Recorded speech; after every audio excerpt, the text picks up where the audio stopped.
Coming up on Unwritten. Now I've got the plaque. Now I feel like an imposter with a plaque.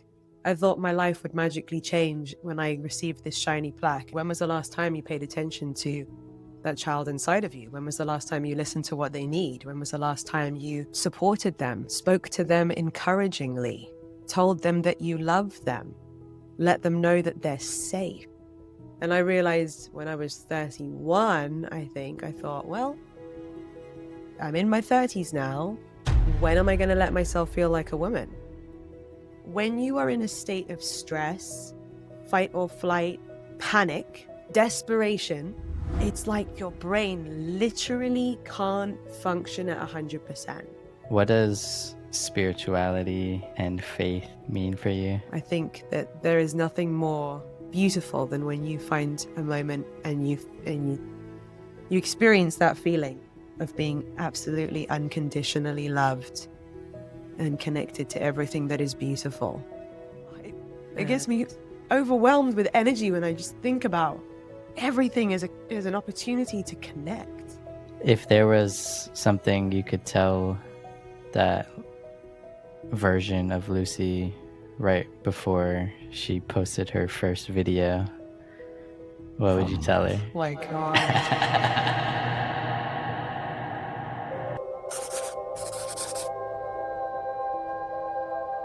If you were to tell someone meeting you for the first time who you really are, what would you tell them?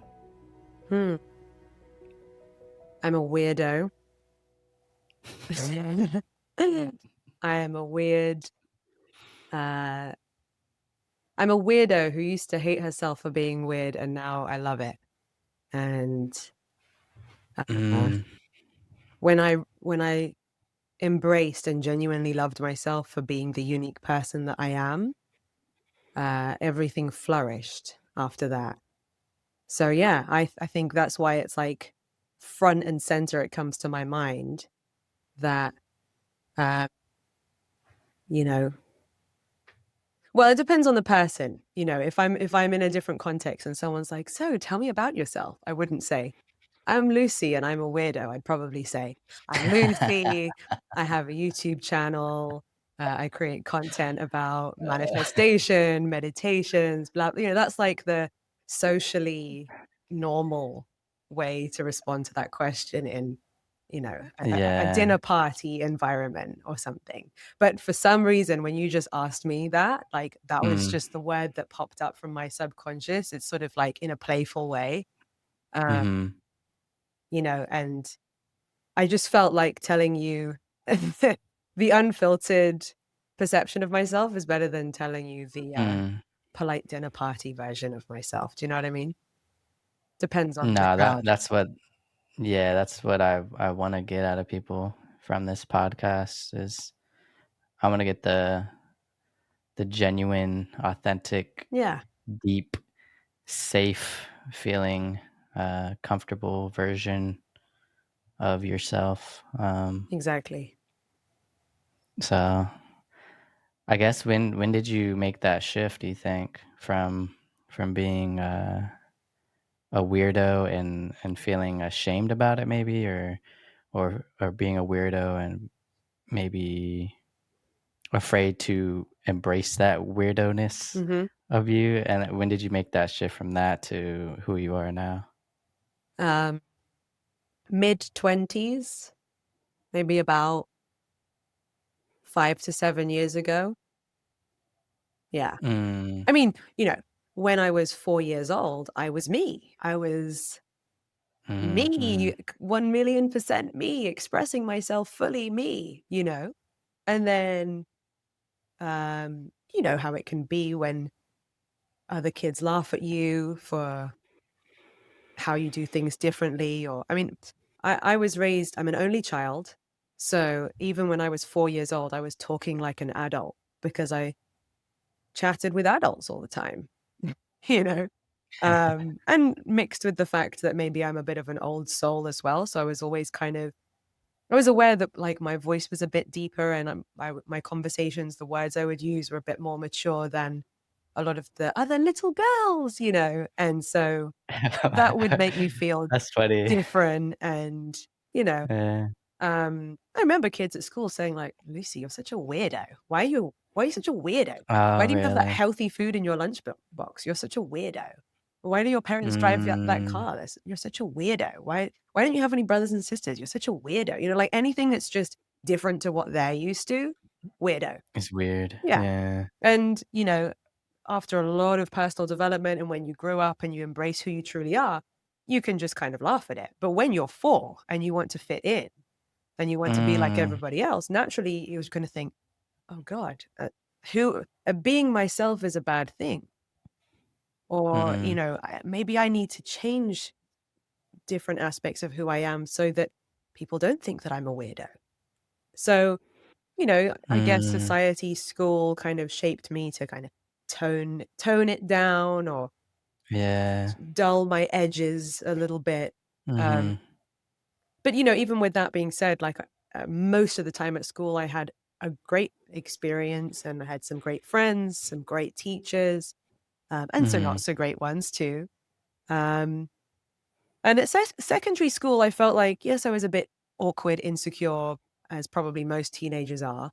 But I was mhm, I was pretty comfortable being myself. I was thriving. I had a good friendship group. And then when I went to university, interestingly, that was quite a culture shock for me. Maybe it's sort of like mm, being going from being a big fish in a small pond to being a small fish in a big pond. That kind of expression. mm, Um, mm, and yeah, again, I met some great people at university, but also some people who uh, really did, um, you know, tease me and knock me down for who I was. Uh, all in the name of like banter. I don't know if you have that word in the US. no, I get it, but even I tell my daughters, even that isn't good because when you pretend to do something, you're making it a reality. And a perfect example was the other day ago.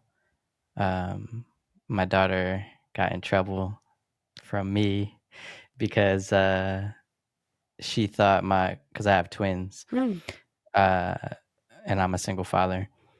Um, my one daughter was flipping the pages fast because we were reading Bluey, Oh yeah. a book. We were reading Bluey, and she was flipping the pages really fast like this. And my other daughter got frustrated and said, "Stop, Luna! You're gonna rip it. You're gonna rip it." And she said, "Give it to me." And she pretended to do it.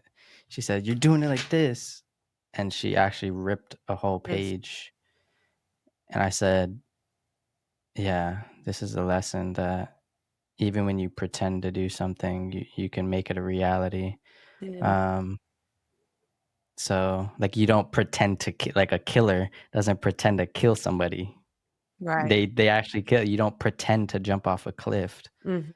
Mhm. So Yeah.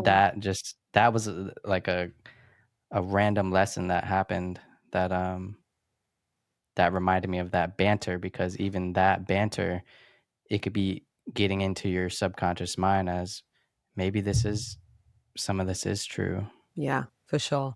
You're right.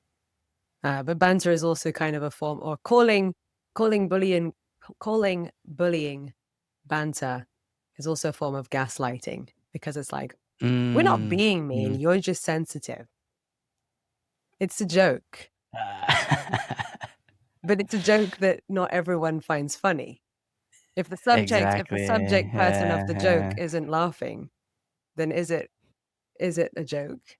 Isn't it Are we laughing with each other or right? are we laughing? It's a joke. Stop being so sensitive.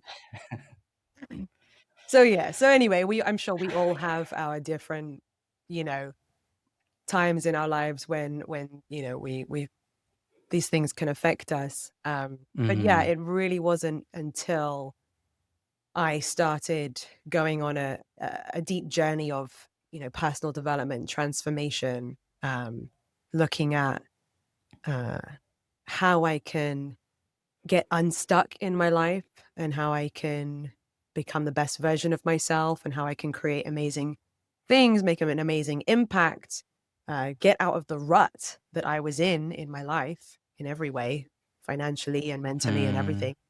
And I attended a transformational workshop when I was 25 or 26. And I remember thinking, there's nothing wrong with me. Like the ego playing a big role. And then, Mhm. not that there's anything wrong with anyone, but do you know what I mean? Like, I didn't think I had any wounds that needed healing or trauma that needed Mm. releasing or um, Mhm. subconscious blocks that were getting in my way, you know? So it's not so much as there was something wrong with me. I just didn't have an awareness of, um, yeah, the unresolved things that were keeping me in a holding pattern as a result. So, but that was a real kind of like heart opening experience that was the main focus was all about basically reconnecting to that child inside of you. My mentor Mhm. was sort of talking about like, how many years have you been ignoring that child inside of you? When was the last time you listened to them? And imagine if Mm. Mm. you're 30 years old and for the last 25 years, there's been this child tugging at your leg. Imagine a child, I'm sure you've experienced this, daddy, daddy, daddy, daddy. And like, if they were trying to get your attention for 25 years, what would the relationship be like? There wouldn't be one. Right. So this is what my mentor was saying. Like, when was the last time you paid attention to that child inside of you? When was the last time you listened to what they need? When was the last time you, uh, Mm. supported them, spoke to them encouragingly, told them that you love them, let them know that they're safe? You know what I mean? And we've all got that Mm. child inside of us. And for me, it was a wake up call. I was like, oh, I have never even thought about how that little Lucie still lives in me, in my 20-year-old body, 30-year-old body. I carry her around with me everywhere, but maybe she's very neglected right now. So yeah, so a lot of the work that my mentor is called Garen Jones. He's brilliant, and he still talks about this work to this day. It's like his Mm. one of his main things. And so it was very healing. And it was like giving myself permission after years of probably rejecting who I was and masking her to Mhm. try and fit in and trying to conform with the kids at high school and the people at university and all of that stuff that we do to change ourselves and forget and reject who we are. All of a sudden, I was flipping my priorities 180 degrees and realizing the importance of acknowledging her, letting herself be that free, safe child. And then it's obviously I'm saying her, but it's me. It's Yeah, just in yeah. your imagination, you can picture her as like a separate entity to you, but she's me. Mhm. Mhm. Why do you think, why do you think you felt like you closed that door in the child versions of you face? Because I didn't realize how important, uh, I didn't realize that the child version of you is who you really are before the world told you to be someone different, Mm. you know? So it's kind of a visual aid to imagine yourself reconnecting to your inner child. But actually, what it's really about is you letting yourself be who you really are today in your body. And we picture it as like a small version of us, an adult version of us, but it's the same soul, the same spirit. Mhm. But when we think of our inner child, it makes it easier to think back to a time when we were who we really are, Yeah, you know? without society, without, uh, influences on people telling us who we are, Hmm. opposed to us telling ourselves who we are. Hmm. Hmm. Yeah. And it's, it's understandable. It's natural. You get hurt and you don't want to get hurt again. It's self-preservation. Mm. We, shift and mold and change and hide and dull who we are because it hurt when we exposed ourselves and somebody laughed at us, or it hurt when we were uninhibited, not thinking about what someone might think, and then, they tear you apart. And so for self-preservation, we don't want to get hurt again. And that's why we do it. That's why, on a logical level, we do it. But is that the most healthy way to cope and thrive? Or would it be even better to, instead of rejecting who we are, own it so much and love ourselves so much and believe in ourselves so much that then when the next person comes along and they try and tear you down or they laugh at you, instead of it ripping your heart into, you just see it as Mm. fascinating. And okay, it still might hurt a little bit, but you've become so whole and secure in who you are that when you see somebody being mean to you, you know it's them projecting. You know it's the pain inside of Mhm, them mhm. being vomited onto you. And you know it has everything to do with them and much less to do with you. Or even if it does have something to do with you, they're entitled to their opinion and it doesn't have to shake your world or cause you to change who you are or cause you to be stuck in a rut for 15 years because of something that somebody said once. Yeah, that's the worst. That's the worst. Have you ever felt, it was so weird the other day ago, I was talking to my sister and, she was just going through self-doubt, and I was telling her, "That's human. It's okay." Like, even the best people, um, get it Mhm, every now and again. I think it's the way I conceptualize it is, like, through psychology, and it's like, think of even if you wanna be the best version and have only positive thoughts forever, the way I conceptualize it is I don't know if you ever heard of the, collective unconscious. mhm, It's like, think of the world we have every human has energy that they put out into the world, and you're naturally gonna pick up on that energy, whether good or bad. So it's perfectly normal to have self-doubt.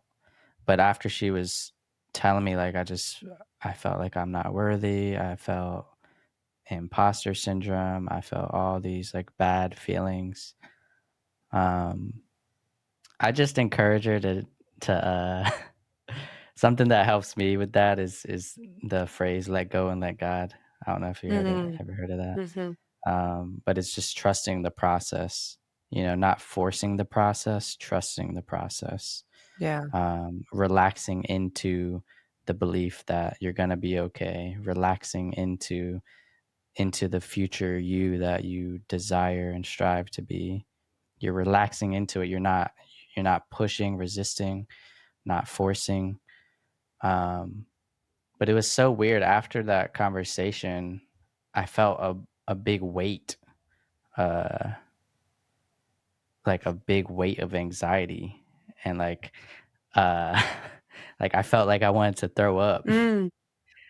I don't know what it was, but it's like I absorbed like it's like I absorbed her her doubt or something. Maybe, maybe. And I felt like gaggy, like I was like Yeah, um maybe you healed her with your words and, then you need an outlet to release it from your own body. yeah, it felt so weird. I've never felt that before. Wow. Or, also sometimes when we say these things, we're saying our advice to somebody else and we're healing ourselves at the same time. Like, do you ever Mm. find you like giving advice to people and you're like, damn, that's good. I should take that advice. I should take my own advice. And sometimes it Yeah. awakens something in you where you're like, oh, and then like you heal by also helping somebody else to heal. That can Mhm. happen Mhm. sometimes. Yeah, for sure. But also a big part of this, I'm so glad that you're mentioning that, uh, that everyone feels self-doubt. Mhm. And we often have this, uh, well, not speaking on for everyone, but I have definitely been, I've found myself looking at more successful people, people I look up to, and Mm. assuming tons about them, assuming that they never have a bad day, Mm. assuming that they are permanently happy, assuming that they have got a rock solid, disciplined routine every day of their life, assuming that they never get hurt by a comment on the internet. We make these assumptions. I make these assumptions. And that only creates, it Mm. widens a gap between your Yeah. imperfect self, because you're with you all the time. You experience every one of your emotions. You hear every one of your thoughts, your doubts. You're there on your good days and your bad days. And we don't see their good days. We don't see their bad days and their doubts and all of that, the low times. And so if we assume that Mhm. they don't have any of that, then it makes us feel like, whoa, unattainable. We could never.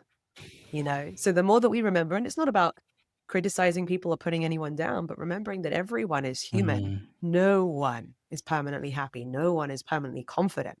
No one is permanently, feels powerful in every situation. But I do think that, oh, well, from my experience, for me now, it's a daily practice, not even daily. It's a moment by Mm. moment practice.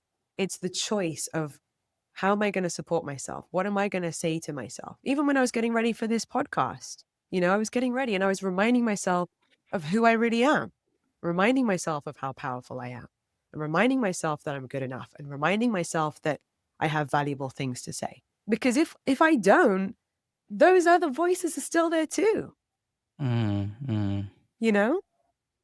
Yeah, we all get them. It's part of it. So, and I have this, sometimes my clients say like, "Oh, I had a day where I was feeling this, or I had a moment where I was feeling that." Yeah, me too. Me too. But then it's about, Yeah. okay, then it's all that I teach is about um creating your own, almost like a toolkit of ways to support Mm. yourself through the moments of life, so that when that obstacle comes, that challenge comes, that negativity comes, it doesn't, you know, spiral you into a hole. Mhm. And instead, you're able to support yourself through it in a totally different way, and you grow from it. But definitely, I mean, and as you were saying, like with what you do for yourself, your workouts, your meditations, it's like spiritual hygiene. You know, you Mm. don't brush Mhm. your teeth once in your life and then think that's cool. Like, my teeth are I'm good. good. You got to brush your teeth every day. And I think it's the same with all of our Yeah. practices to support our energy and our mental health and how we feel about ourselves. And especially as Mhm. I'm not growing, I wouldn't say growing older, like, well, I'm in my 30s now, but like with every phase in life, your Yeah. identity changes. For me, it's like, Mm. for me, and this would be interesting to hear your take on it as well, but like, for me, when was the time when I stopped feeling like a girl and started genuinely feeling like I could call myself a woman? For me, like, the Mm. word woman holds a different weight, a different power, a different level of maturity. And I kind of would Mm. aspire to be a woman, but like felt like a little girl, and I think in my 20s, I thought, when I'm in my 30s, I'll feel like a woman, you know? And then my birthday Mm. came. I didn't wake up on my 30th birthday feeling like a woman all of a sudden. You know what I mean? It's not something that just happens because of a date in a Yeah. calendar, It's the same for men, yeah. right? At least for me. Yeah? Yeah, there's never, there wasn't a moment, um, where I felt like a man. Uh, I think it goes to what you define as it, like, what is that, who am I aspiring to be? Who is the woman I'm aspiring to be, and how do I define that? Mhm. Um, And I think it's different for everybody, right? Absolutely. And I realized when I was 31, I think, I thought, well, I'm in my 30s now. When am I going to let myself feel like a woman? And I realized that it was Mm, the only thing that was missing was like giving myself permission to let myself see me that way and to mhm, activate her and not be scared of owning that and not be scared of becoming that and to realize that I was ready. And, there's exactly as you said, like, there's no set age, there's no perfect age. But it's kind of funny, isn't it? When you're a kid, you think, oh, when I'm 18, or maybe in the US, it's like when I'm you're 21, an adult. I'm an adult. I Yeah. mean, you look back now and you're like, No. oh, nope, still felt I like a was kid until I still was like yeah, 31. Still kind of I was do. still so naive. I was so naive when I look back at the 18 to early 20s. I didn't really start to get into this type of, like, personal development work until my mid-20s, like 25, 26. That was around when I started to meditate, Mhm. and, it was first through Headspace. I don't know if Mm. you heard of Yeah, Headspace? yeah, I discovered that app and just kind of fell in love with being still. yeah. Great. Um, but yeah, when I hit my 30s, well, I'm 30 now. I'm 30. Something shifted as well. A part of me was telling myself like this is the time for you to commit, for you to be successful in whatever you define as success, and to just stay committed to something that you believe in. Yeah. Yeah, and it's just a number, it's just an age, but sometimes something about turning 30 kind of gives you a different perspective or helps you to go, "Okay, Yeah. well, what things do I want to leave behind in a previous Mhm. chapter?" And you can make that Mhm. decision literally on any day of your life. You don't have to wait until you turn a certain age, but it can be kind of a time when people reflect more, right, about, Yeah. the new decade of their life or that kind of thing. Yeah. Yeah. So what is what is this woman you're aspiring to be? Hmm. So I started exploring who she is, what she feels like, actually, when uh, maybe a year and a half ago, I went to a retreat in Bali. It was a women's retreat for high performing female entrepreneurs.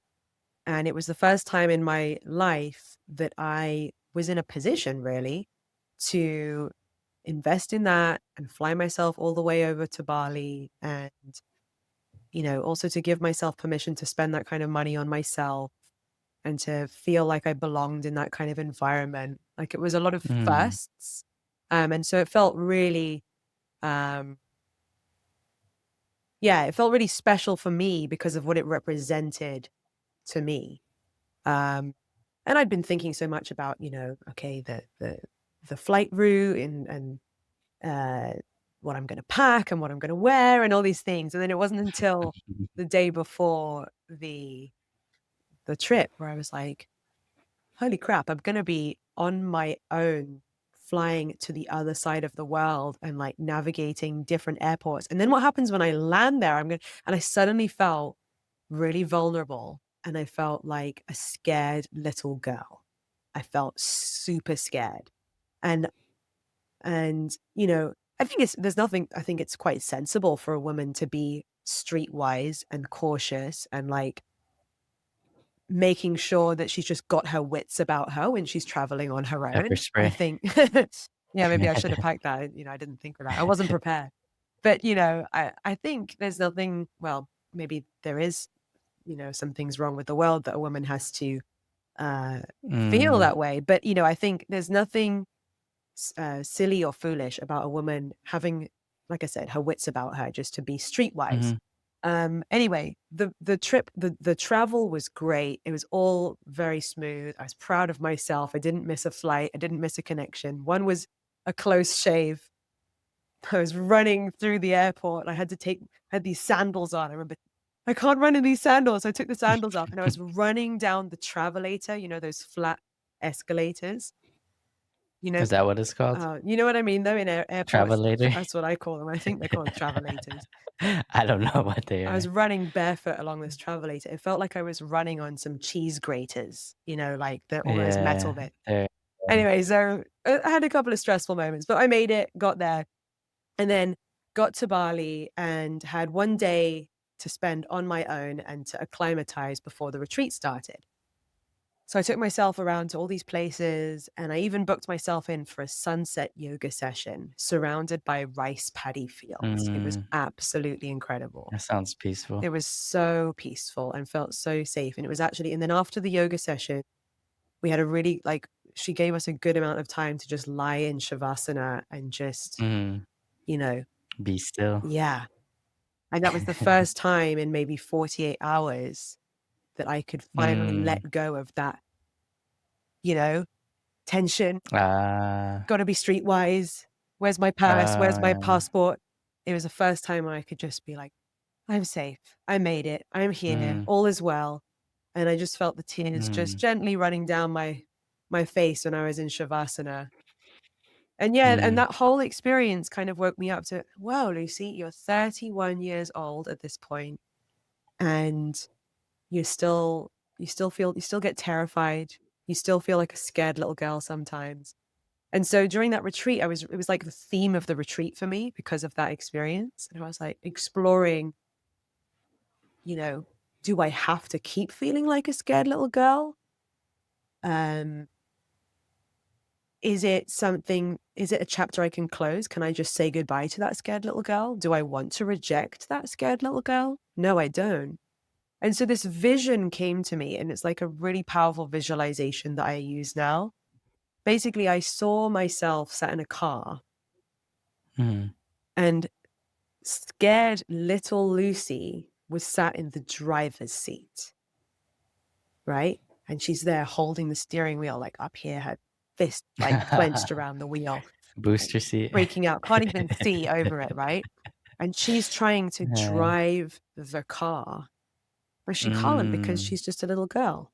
And then mhm, I look over and the woman version of Lucy is in the car. She's arrived as well. And she just, she puts her hand on little Lucy and she just reassures her and she said, it's okay. You don't have to drive the car. And then little Lucy just feels this sigh of relief. Oh my God, I don't have to drive the mm, car. It's not my responsibility, right? And then Powerful Lucy comes in and she just gently moves little Lucy into the car seat and says, it's okay. You're safe here. Just enjoy the ride. I got this. I'm here now. I'm driving the car now. And then powerful Lucy comes in. She puts her hands on the wheel and she feels confident and she feels calm and she's got this. She knows how to drive. She knows how to make everyone feel safe. And so that vision came to me when I was exploring this question of, am I still a scared little girl? Am I a strong, powerful woman? What happens if I sometimes feel like both? And that really spoke mm, to me that it's okay.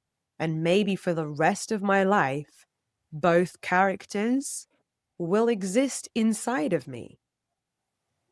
But mhm, any time that I'm freaking out or feeling like I've activated the scared little girl version of me, like she's driving the car, as soon as I realize that, I can just go into my head and move little Lucy into the passenger seat, let her know that she's safe, and bring in powerful Lucy to take it from there. And that has served me in so many moments since. It's just like a little 5-second visualization I can do, and it's mm, helped me to realize that who we are is multifaceted as well as multidimensional, right? But we don't have to reject any versions of who we are. And in one day, you might find sometimes you're scared little scared little Lucy. Sometimes you're insecure, awkward teenage Lucy. Sometimes you're Mm. powerful, confident Lucy, like, and they're all welcome. We don't have to reject any of them, but we can be there to support ourselves when one of the scared versions of us feels out of their depth and needs support. And then we can activate a more powerful version of us. And that helps my brain through neuroplasticity to remember that I am also this powerful woman. I am also this powerful woman, even when I'm feeling like a scared little girl. Yeah, and that's okay. Mm-hmm. That reminded me of something I conceptualize when I feel triggered. Mm, Like it sounds like that story you were kind of triggered from the travel right. for that whole however long up until you were in a heightened state of anxiety Mm-hmm. or whatever not good emotions until you were there in shavasana. Mm-hmm. And that reminded me of like when I talk to my family, it's kind of like I get an opportunity to practice reflection because it's like I see the contrasting mindsets of me versus them. And it's like sometimes we choose to over dramatize things that don't have to be that dramatic. Um, and that made me realize every single moment we have a choice. Just like the story that you said, you when you realize that 5 second visualization, that's exactly that. We choose to either over dramatize it or we choose to take back control. Um, yeah, and like a example that I always give is road rage. Like people, if you get cut off, are you gonna choose to immediately react, honk your horn, like cuss them out, flick them off, Yeah. or are you gonna like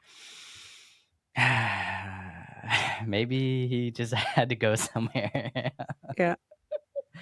um, and it's that fine balance between healthy release of our emotions because you also don't want to like hold on to pent up emotions. Yeah. Um, it's a fine line between realizing how to healthily release your emotions and realizing also that every single moment you have a choice. You don't have to blindly uh, be a chicken with a head cut off, you know? Absolutely. Absolutely. And yeah, sometimes it can be as easy as just remembering and switching and activating a different version of you. But sometimes you need to have a good cry or Yeah. get there.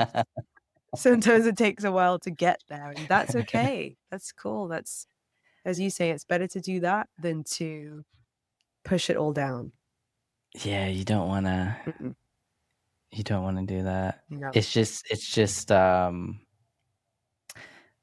it's a little I don't even know the word. It's weird for like anger and frustration because in that car example, you kind of feel frustrated in the moment and I'm not sure about how to release that frustration. Hmm. What do you think?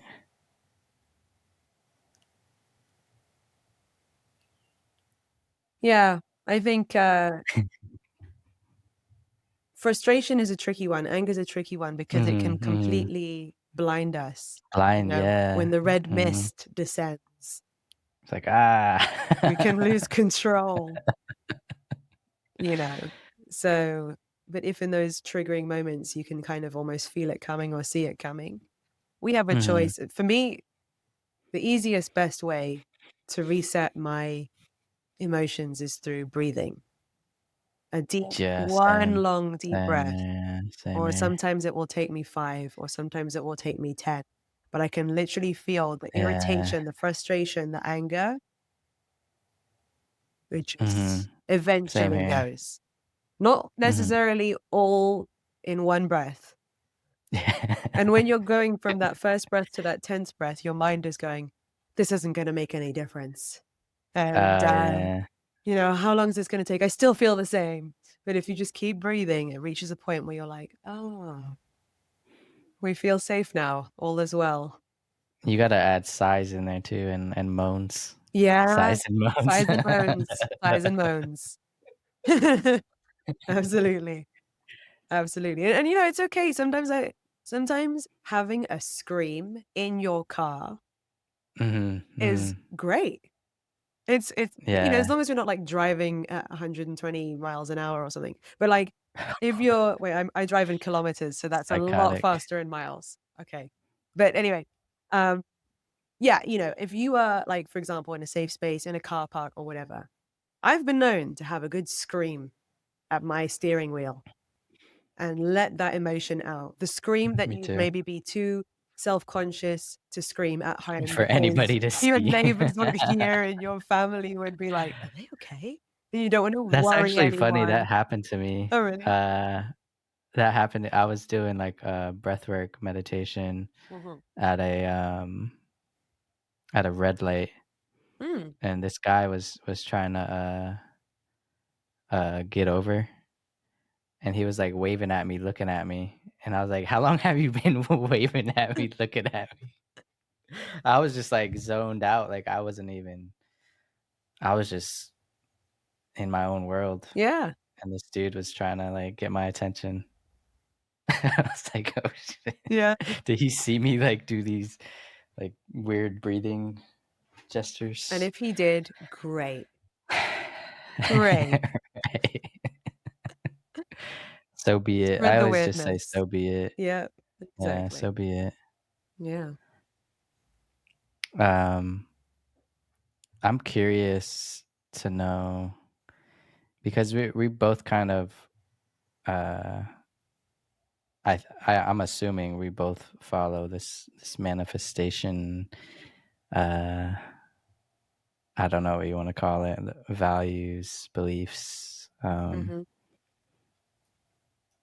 Where did your manifestation journey begin? Hmm.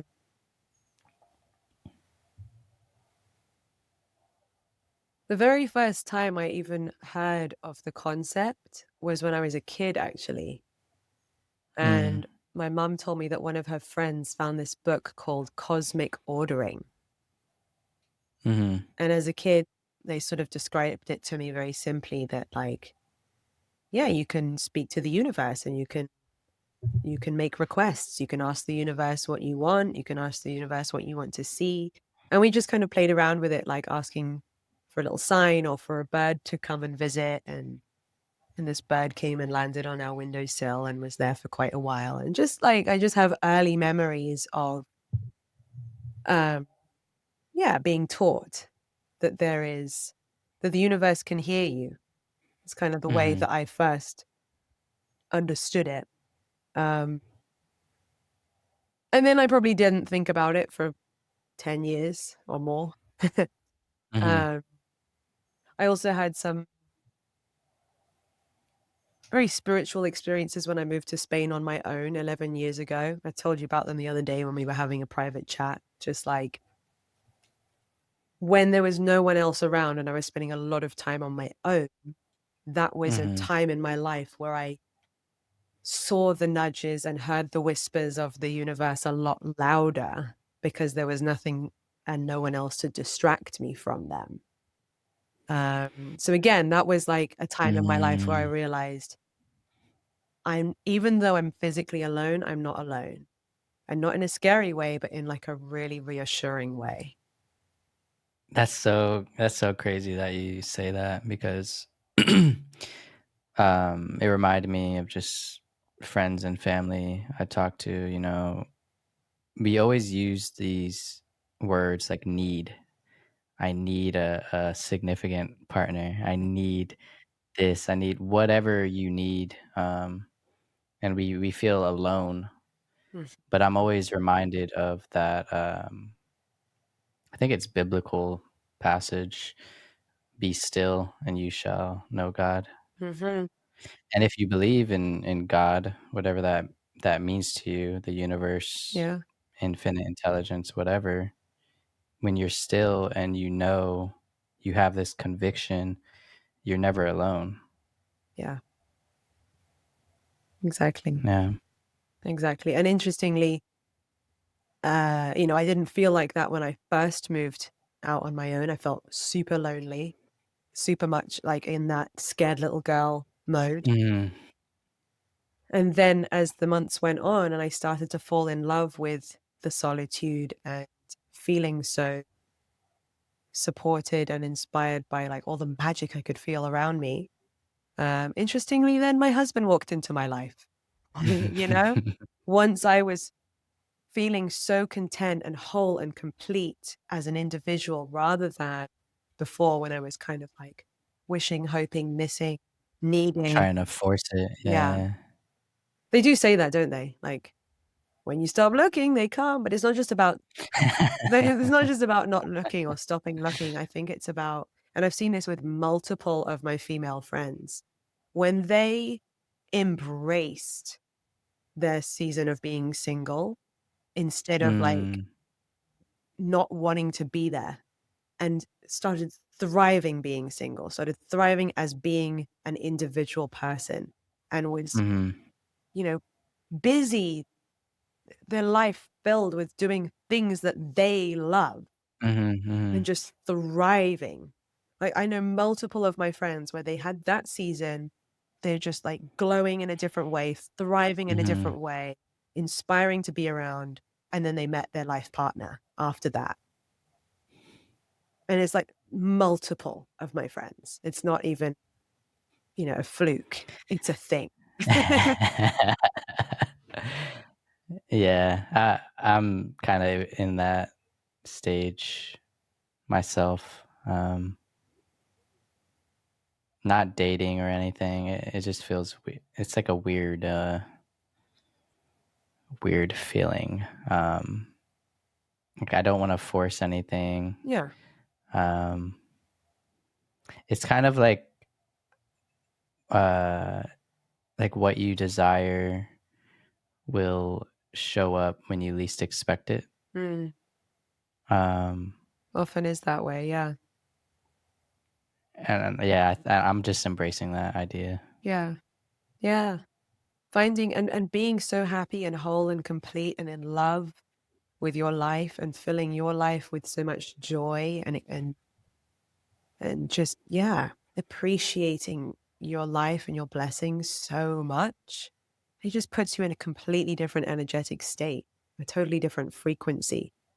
And it takes you out of, you know, desperation. Not saying that you're in a state of desperation. I'm just saying, when one is in that place.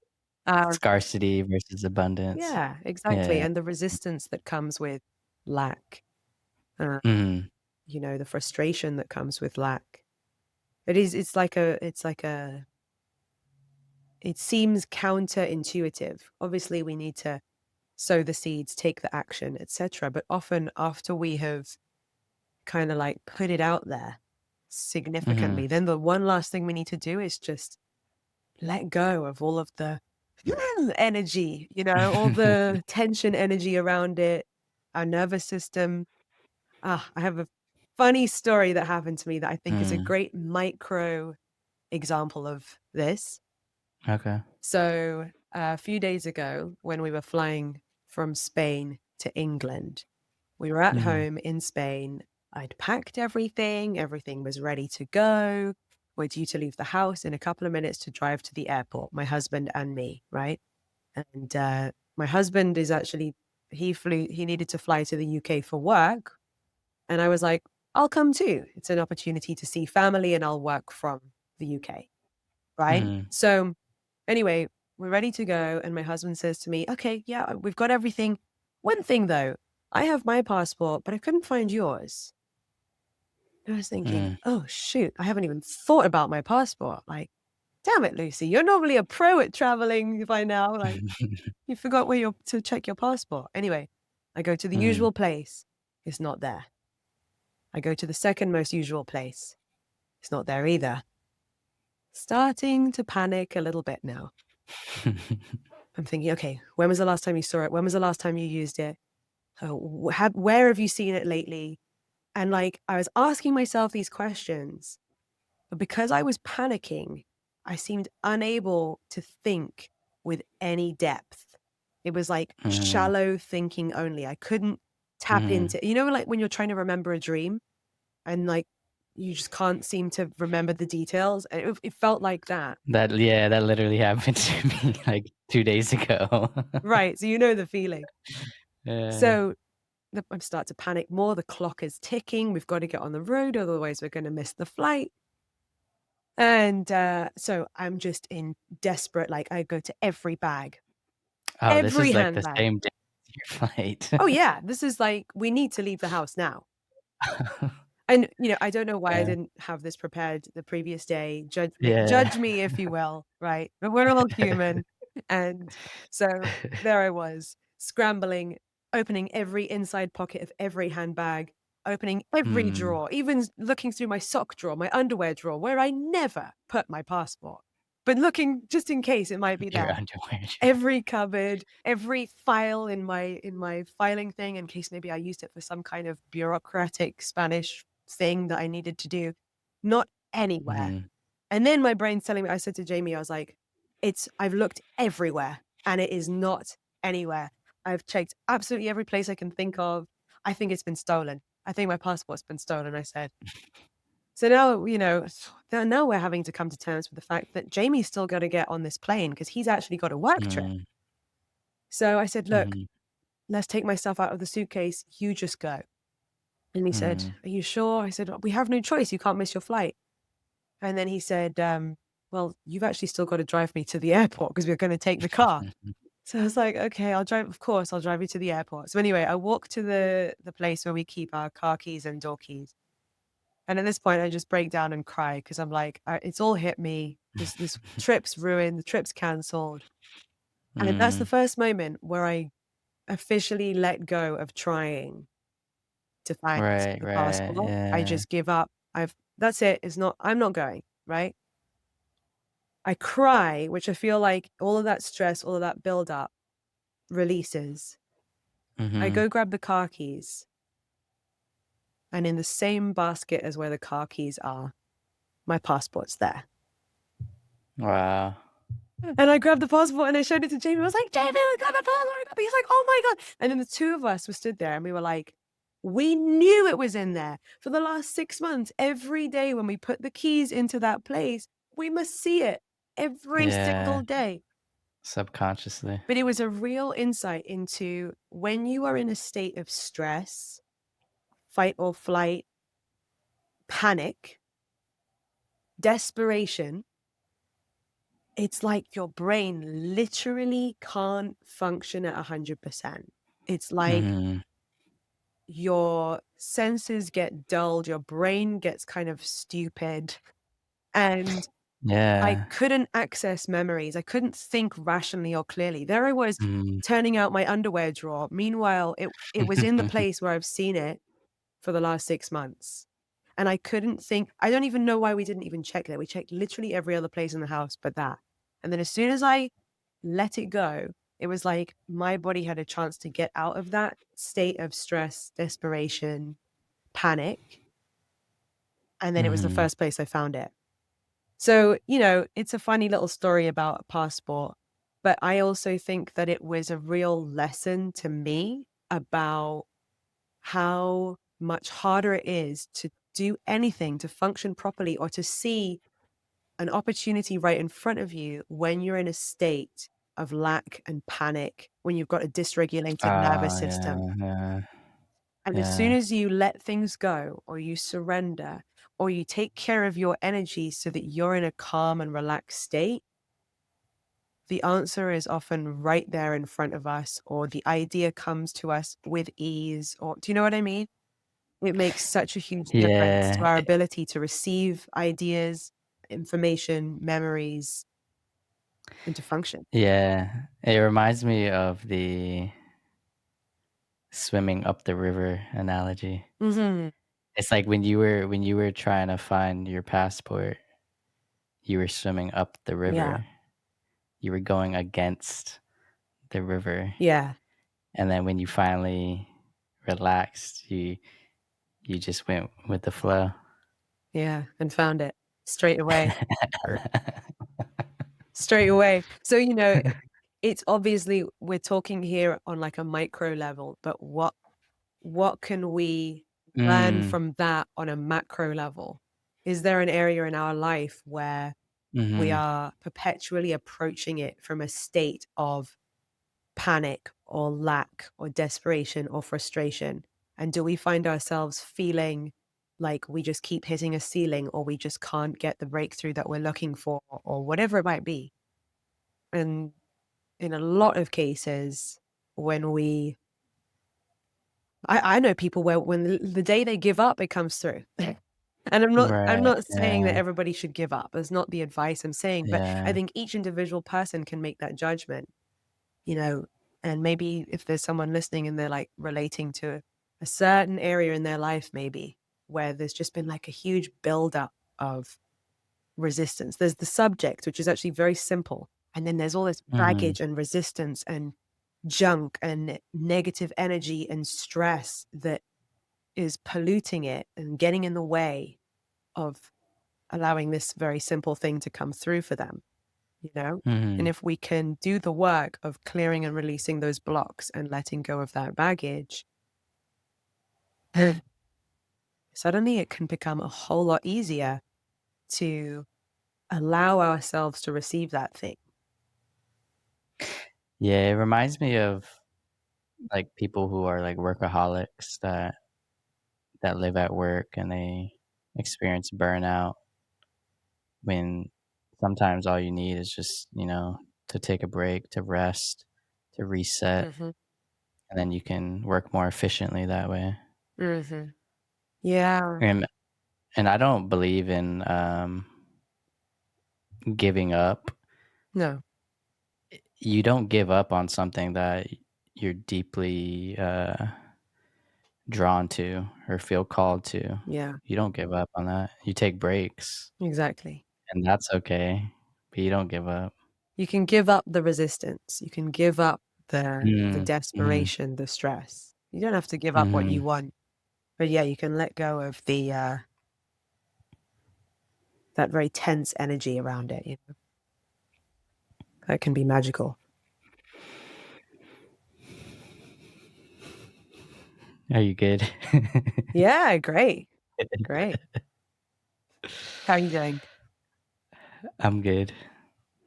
I wanted to ask you, I think we're in the same world, but I'm not sure. What does spirituality and faith mean for you? Hmm.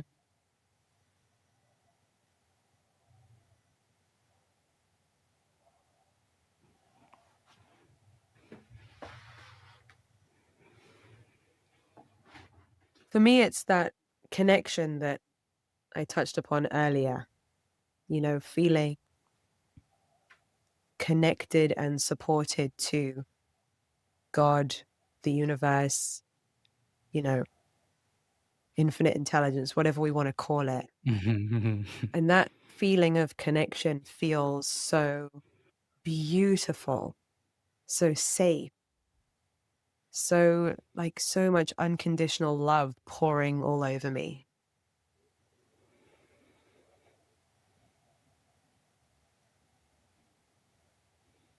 And when you feel it, you never want to stop feeling it.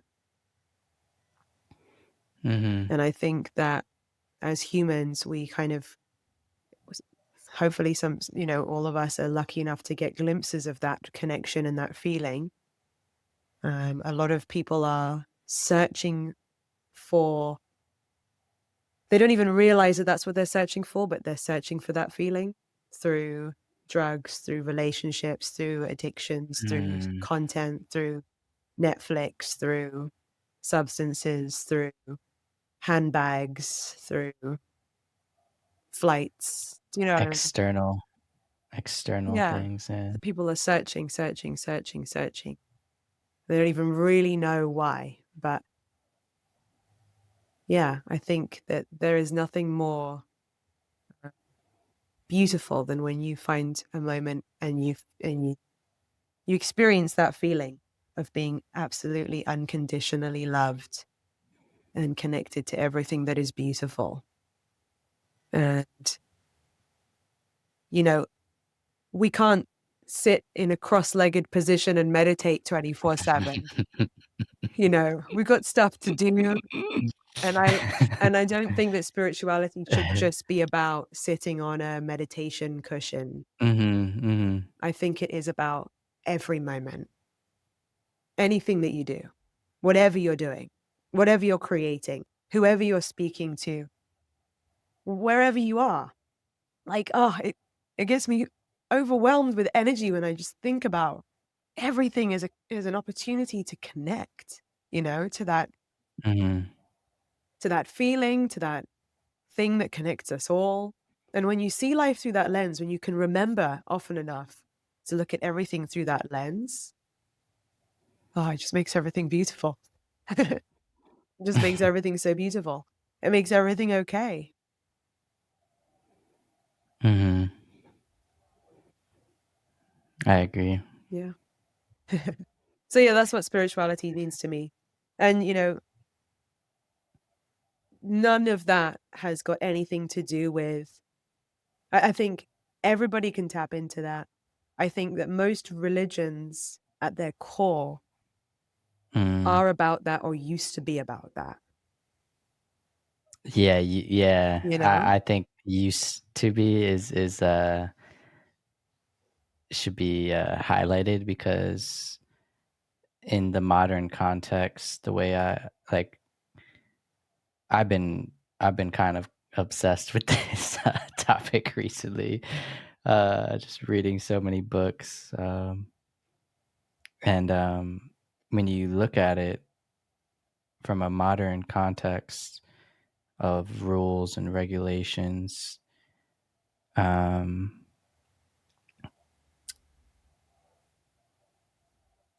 like, I think I don't wanna, like, sound, Christians call it blasphemous, but Mhm. when you think from a perspective of God, like imagine you have God's perspective. You don't judge, you don't have ego, you don't have labels. Yeah, That's everything modern religion and dogmatic religion has. If you're gay, you're going to hell. If God was non-judgmental, non-labels, um, divine love, he would accept you no matter who you are. yeah, doesn't So shouldn't even matter. Yeah, yeah, exactly. it's when we get into this dogmatic, egoic, um, side of religion. I think it's what separates, uh, us from whatever you believe in as God. Absolutely. Well, I mean, I Yeah. don't know the history of every religion, but, with the religions that I do know a bit about their history, I mean, Mhm. you think about it, the versions of the scriptures that we have access to today have been translated tens of thousands of times and Mhm. rewritten and new versions of, and different people in charge and different, political agendas. So, Mhm. of Mhm. course, these things change over time and become diluted. So the version of the scriptures that are regurgitated today, they probably at their core, there are some parts of it that are the same as what it originally was. Mhm. Mhm. Um, and so I think, I'm not someone to condemn what Mhm. anyone believes in because Yeah. everyone's entitled to what they believe in. But Yeah. I We can't think, no, judge. exactly. But I think it's Yeah. healthy Mhm. to, when deciding on your own beliefs and Mhm. connecting to your own spirituality, connecting to your version of God, to strip away anything that doesn't feel like God, to strip away anything that doesn't Mhm. feel expansive and limitless and unconditionally loving and Mhm. yeah, limitless. limitless, because anything's where people put limits or labels or rules or, It separates us. or trying, basically, if there was a motive of where somebody would have made that rule so that they could have control over other people, or so that they could get other Oh, people to yeah, pay them yeah. money, like, you just know, like, okay, Mhm, that bit's probably not the original mhm. text. That's man, Yeah, yeah, man's ego. yeah. Yeah, So yeah, as I said, I think there is beauty and spirituality in everything, even including religion when you look for it. Uh, but it is mhm, important to discern and listen to your heart and what feels good, what feels right, what feels in alignment with, yeah, who you were in your purest form before. It can be hard to see the woods for the trees sometimes. It can be hard to see yeah. sometimes, but that's the fun of it. The fun of unlearning everything we learnt, right? Unlearning and Yeah. relearning. Yeah, I wanted to, say a quote that I got from a content creator that I've been following. He just recently blew up, uh, and he speaks about, um, metaphysics and God and spirituality, and his name he might have popped up on your feed if you're into the same stuff as me. Nero Knowledge. Have you heard of him? The No. black dude with glasses and a TikTok. Uh, Possibly. Anyway, continue.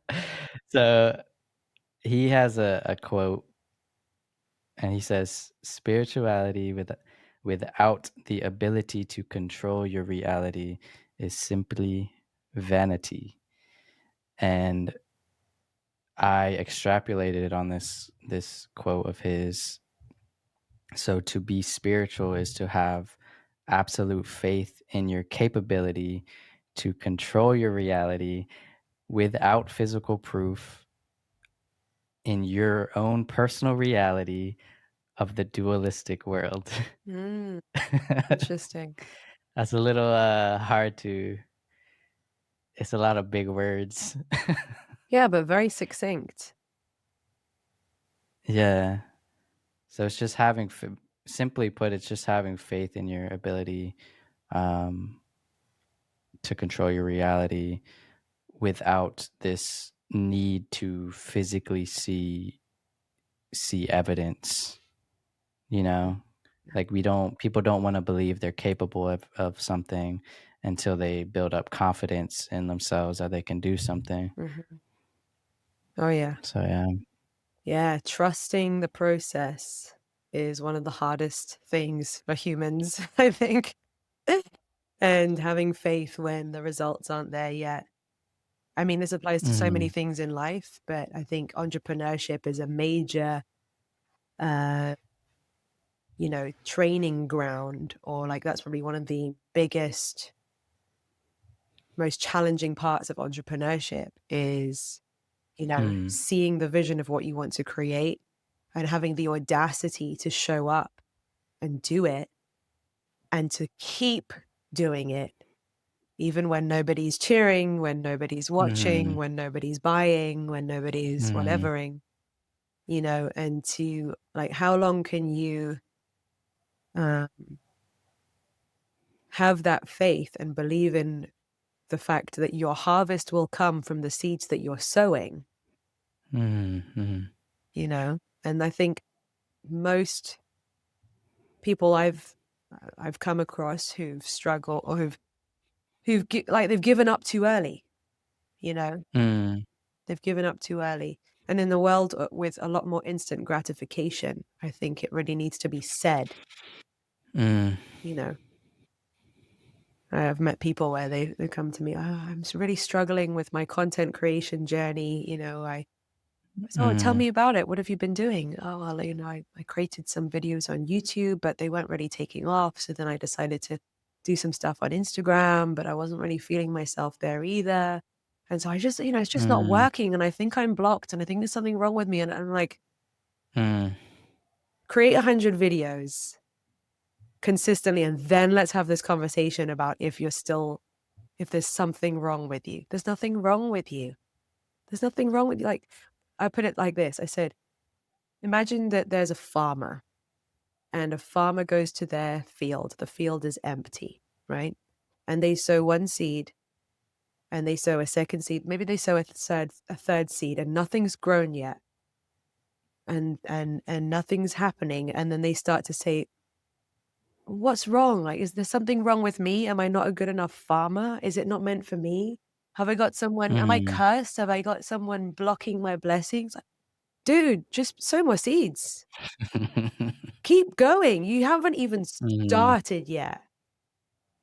And like, and I think I know we're kind of laughing. It sounds kind of funny, but like, this Mhm. happens all the time. And I think, um, obviously I am an advocate and a teacher of mindset and beliefs, but I think sometimes these beliefs, these limiting beliefs can take us out of the game before we even start playing it. And Mm. when you're in that period where you've sown the seeds but the harvest hasn't come yet, that's when the self-doubt is the loudest. That's when every Oh, yeah, insecurity, yeah. every worry, every worst case scenario, every catastrophe, every bad thing that could happen goes around in your imagination. And if you let those thoughts win and you start really listening to them, you can convince yourself that that's true rather than seeing actually what is real, which is that you're at the beginning of your journey. You just got to keep sowing the seeds. You just got to keep going. Don't look left. Don't look right. Okay, their crop came sooner than yours. Great. Does that mean your Yeah. crop's never going to come? No. Do you know what I mean? So Yeah. obviously, there's a Yeah. simplified version of it. There's strategy. There's all the things we can do to develop our Yeah. skills. But I think a lot of people get trapped in the cycle of thinking, oh, it must be because I need to try a different strategy or I need to become a better person or I need to do another course. And it must be me. It must be that there's something wrong with me and I'm not good enough. And if only they planted as many seeds as Mm. others, then not only would their harvest come, but that's where they grow. That's where they get the skills. That's where they figure it out. That's where they learn from the mistakes. That's where they develop the resilience and the discipline and the consistency and the self-belief. Anyway, that's just No, it's my few exactly pennies yeah. on. No, it's exactly what I sent you the other day ago. Yeah. The man that enjoys walking will get much further than the man that enjoys the destination. So it's like that's exactly Mm, what keeps me going, you know? I have goals, obviously, we all wanna reach 1,000,000 subscribers, get that get that gold. We have that, the goals are just guidelines. Don't focus on the goals, focus on the work that you enjoy doing yeah. every day, take it day by day and don't stop. Don't stop. Don't focus on the numbers. Learn as you walk. Enjoy the walk. Take awe in the walk, Yeah. and you'll never give up. You'll never give up if you enjoy walking. Absolutely. Absolutely. And the other thing as well is realizing that you're allowed to feel happy and good enough and successful and accomplished even before you hit the shiny milestone. I think there's a Mhm. lot of like, I'll be happy when I Mm, reach this milestone. I'll feel good enough I've, when I'm full time, not part time. I'll feel like my business mm, is really going great when I get my first 5 clients or whatever it is. Like we all sometimes we delay our happiness and we put mm, I'll feel something that I want to feel when some external thing happens. And anyone who's hit one of those milestones will tell you that when you hit the milestone, the happiness isn't there. The feeling good enough about yourself doesn't yeah, it's magically, fleeting. yeah, it's a great moment. You celebrate. I mean, I haven't reached the gold plaque yet, but I hit the silver plaque, I got the silver plaque. Nah, we'll both And get there. yeah, and so I thought, wow, big shiny plaque when I get 100,000 subscribers. And I got the plaque and it was, it was a great day. It was emotional. It was overwhelming. It was all the things that I thought it would be, but Mhm. it didn't change how I felt about myself. If anything, I was like, Mm. now I've got the plaque. Now I feel like an imposter with a plaque. Like, do you know what I Ah, mean? The yeah, plaque doesn't change how yeah, you feel yeah. about yourself if you're in a habit of insecurity, or if you're in a habit of Mm. thinking that something else is going to complete you, or whatever it is in that business context. There's that conversation in a relationship context. There's that conversation in a business context. There's that Mm. conversation in many contexts. And so that was a wake up call to me as well, that, okay. I thought my life would magically change when I received this shiny plaque. And, things Mm. get better and life gets better and more comfortable and you have more things to be grateful for and this kind of stuff, of course. Mhm. But the infinite source of happiness, the infinite source of feeling confident, the infinite source of always feeling peaceful and good about yourself, like that isn't in any plaque or milestone or goal. That's in us. And so another kind of thing that people often say in manifestation is like, how would you feel? Activate that now, become that version of you now, Yeah, act yeah. like that now. And I think the Mhm. reason why that's so good is not just so that you can get the thing, but because that's actually what you're after. You're after the feeling. You think you want the plaque because of what you think it will make you feel. Mhm, mhm. The thing that we sometimes don't realize is we can unlock that feeling now. We can allow ourselves to feel that good now. We can allow ourselves to feel good enough, worthy enough, valuable enough, worth listening to, blah, blah, blah, blah, blah. Now. Yeah, something, I tell people who don't feel worthy, it's not that you're not worthy, you were born worthy, you simply accept it, you Mhm. know? Thank you for this, and even for your desires, when you're thinking with that in the future, like, you're using your imagination to be thankful already for it, as if it's already happened. And when you practice that every day and you're focused on it, it's an inevitability. It's not a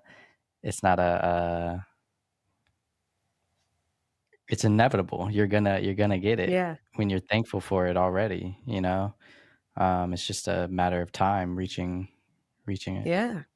And exactly, you're massively, drastically increasing your probability of getting there because you're in alignment with it. You're showing up in that way now. You're already ready for it. You're closing the gap.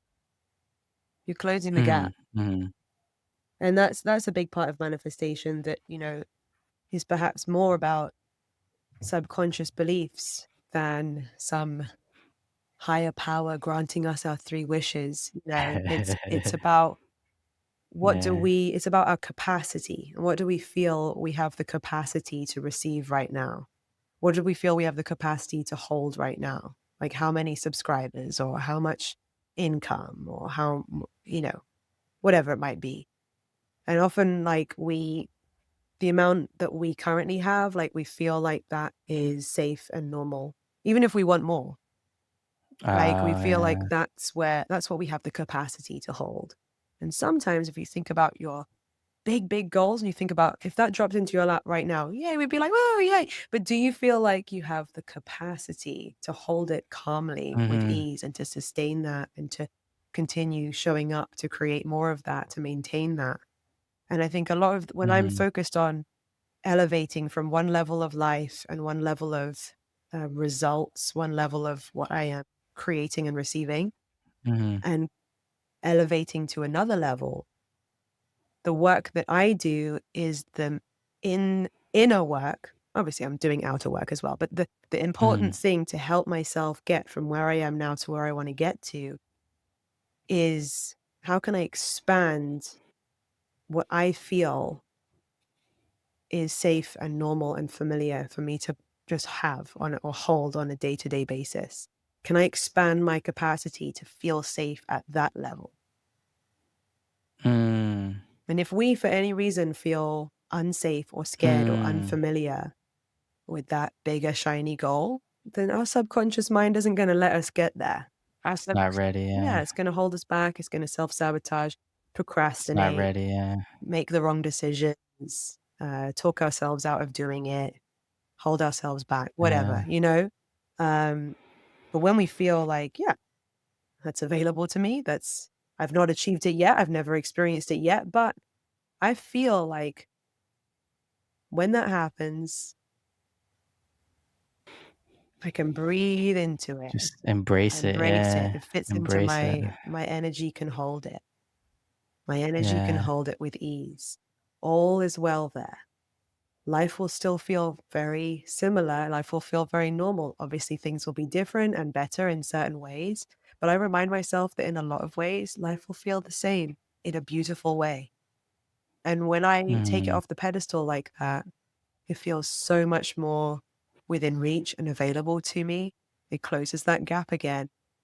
And I find that then it's easier for me to do the simple steps to take myself there, to create Mhm, another mhm. video, etc. So often if I'm in a state like after I reached the 100,000 subscribers Yeah, milestone how on did that feel? YouTube, it was great in the moment. And then I had like a major bout of self-sabotage after that Oh, because I'd really? never looked past 100,000 subscribers. I'd Mm, never shown my brain anything beyond that. So anything beyond that terrified me. Not on a mhm, logical level, not on a conscious level, but on a subconscious level. My subconscious mhm, mind was like, we've never looked here. It feels unfamiliar. Therefore, it's not safe. And so and how mm, did it manifest? It it's not like those sentences were running through my head, but I found myself uh, becoming inconsistent with my content, telling mm, myself like, oh, I can't think of any ideas. That idea is not good enough.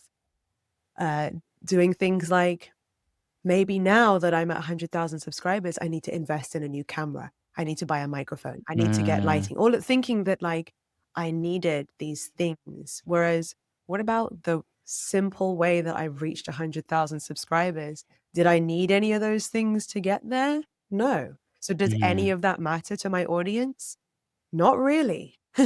You know, like obviously we can improve our content. I'm not saying don't buy the Like the camera. quality, yeah, I'm not saying yeah. don't buy the camera, but what I am saying is that I was buying the camera from a place because I didn't feel like I belonged there. I didn't feel like I Mhm, was good mhm, enough.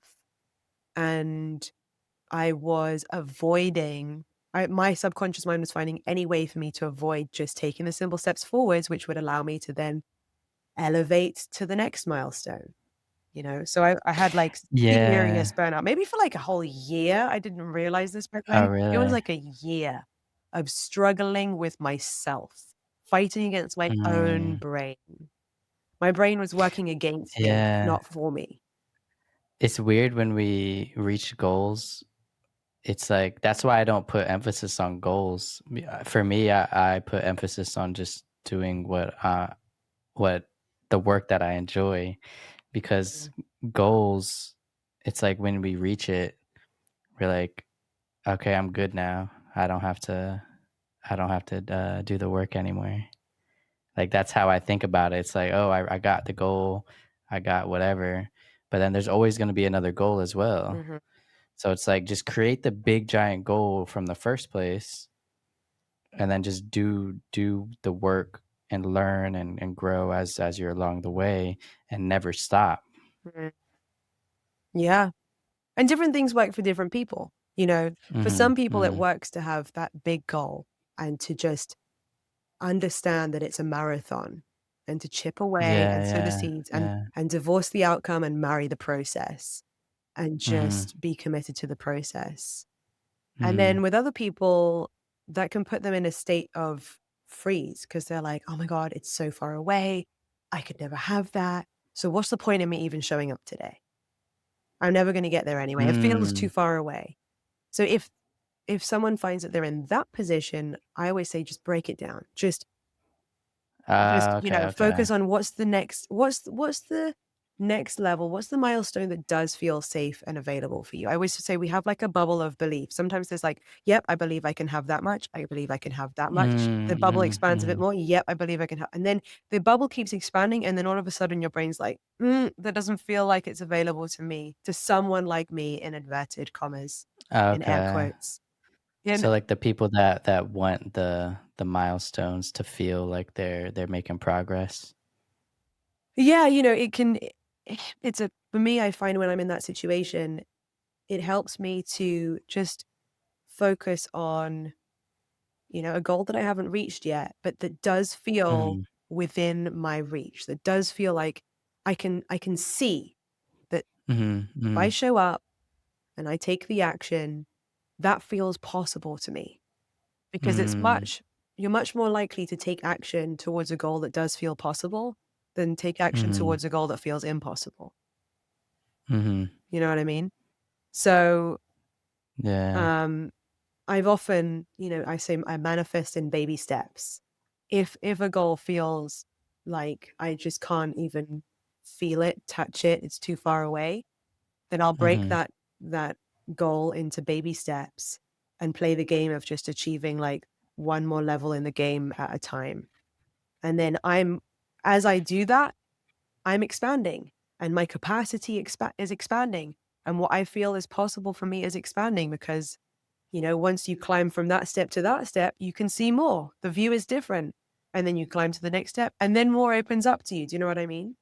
So mhm, and this mhm, is like I said, different people, it works differently. Some people have mhm. they can just see far into the future and there's no resistance. And they're like, yeah, I can do it, That's how I think. which is great. Good for you.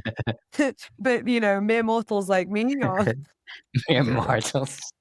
a lot of clients that I work with, I find that Yeah, it doesn't necessarily, work for everyone, and they can feel, yeah. like, paralyzed to even take one step because the finish Mm, line feels so far away. So bring the finish line right mm. close to you. Make the race about taking 5 steps, and then go take those 5 steps, and then celebrate, and then Yeah, create a new finish line and go take that yeah. mini race. You know what I mean? Yeah, to me, that just conflicts with, uh, like, too much emphasis on the goals. It's like, but yeah, everybody's different. Uh, but to me, it's like, yeah, it's too much emphasis on the goals because, you're just gonna have a new goal and feel the same way. Yeah. Well, So, yeah, different ways of looking at it. I'm a strong believer in celebrating every step, and celebrating mm, yourself mm, through every mini milestone. And yeah, it doesn't mhm. have to be that you're doing it for the goals. Yeah, But yeah, yeah. That's what I there's mean. benefits to Yeah. having goals. There's benefits to having a sense of Mhm. direction. Just like you were saying, your big goals, Yeah. the the It's like a the the guide. goal of 1,000,000 subscribers or whatever. It's not about, and this is going back to what I was saying, it's not about placing our happiness on the goal or thinking that Right, we're right. somehow gonna, feel good enough when we reach the goal, Feel different, yeah. but it's about giving ourselves a set point to expand to and working on that Mhm. and doing it and celebrating ourselves and then going again. Because if not, it is a marathon. It is a marathon. Yeah. So anything you can do to support your mind, your mental health, to, Right, right. to not give up and to Mhm, stay on the course of where you're going while enjoying the journey as much as possible along the way, you know, mhm. different horses for different courses. So, I was watching your, recent video that you posted, what was it, last night or Yeah, I posted one last night. yesterday? So, I wanted to ask you, why do you think reprogramming your subconscious mind is so important? And, yeah, why do you think people should do it? Mm, Or how can they do it, and why should they do it? Yeah. mm. Wow, yeah. I mean, it's 95% of what we do is controlled by the subconscious mind. And if the subconscious mind is running on a programming that I can't make money, I'm not good enough, no one will ever love me, etc., Mhm. then that subconsciously affects 90 to 95% of everything that we do, as well as what we notice, what we see, what we let ourselves have. And so if anyone feels like they're stuck in a pattern in life where they keep attracting the same partners, or they can't break through a certain financial goal, or they can never eat healthy and stick to it, or whatever it is, any pattern that is an undesired pattern, Mhm. you know, the place to look is, well, what's the stories that go around in your head about why you can't, or why it's not possible for, in air quotes, someone like you, and when we, uh, often those limits that we experience in our life are created by the limits that we choose to tell ourselves that we are subconsciously telling ourselves day after day after day. We wake up and we think most of the same thoughts as we thought yesterday and the day before and the Mhm. day before. And of course, our physical reality, what we let ourselves create, what we let ourselves have, the love that we let ourselves receive, any of that is a product of what our mind. It's our mind, it's our subconscious that is Mhm. controlling all of that. So, okay, that can sound a bit depressing, but the good news is when you become aware of it, you can do something about it. You can change it. And that's where Mhm. it gets really Mhm. exciting and really empowering. It's not depressing anymore. All of a sudden you realize, hang on, if I were to change the stories that I'm telling myself, are you telling me that I might start getting different results in my life? Are you telling me that Mhm. it will feel like my brain is working for me and not against me in certain areas in my life? Are you telling me that I might notice completely different things, that life might feel like it's working completely different for me? Yeah, because your subconscious mind is running the show. So if you change, imagine that you have a computer, right? And you've got an operating system code that is controlling that computer, making it do the things that it does. You take Mhm. that same computer, you take out that operating system and you put in a completely different operating system. That same computer can run on a totally different program, can do totally different things, can create totally Mhm. different things. So our subconscious programming is kind of like that. We might have an old operating system that is creating certain results.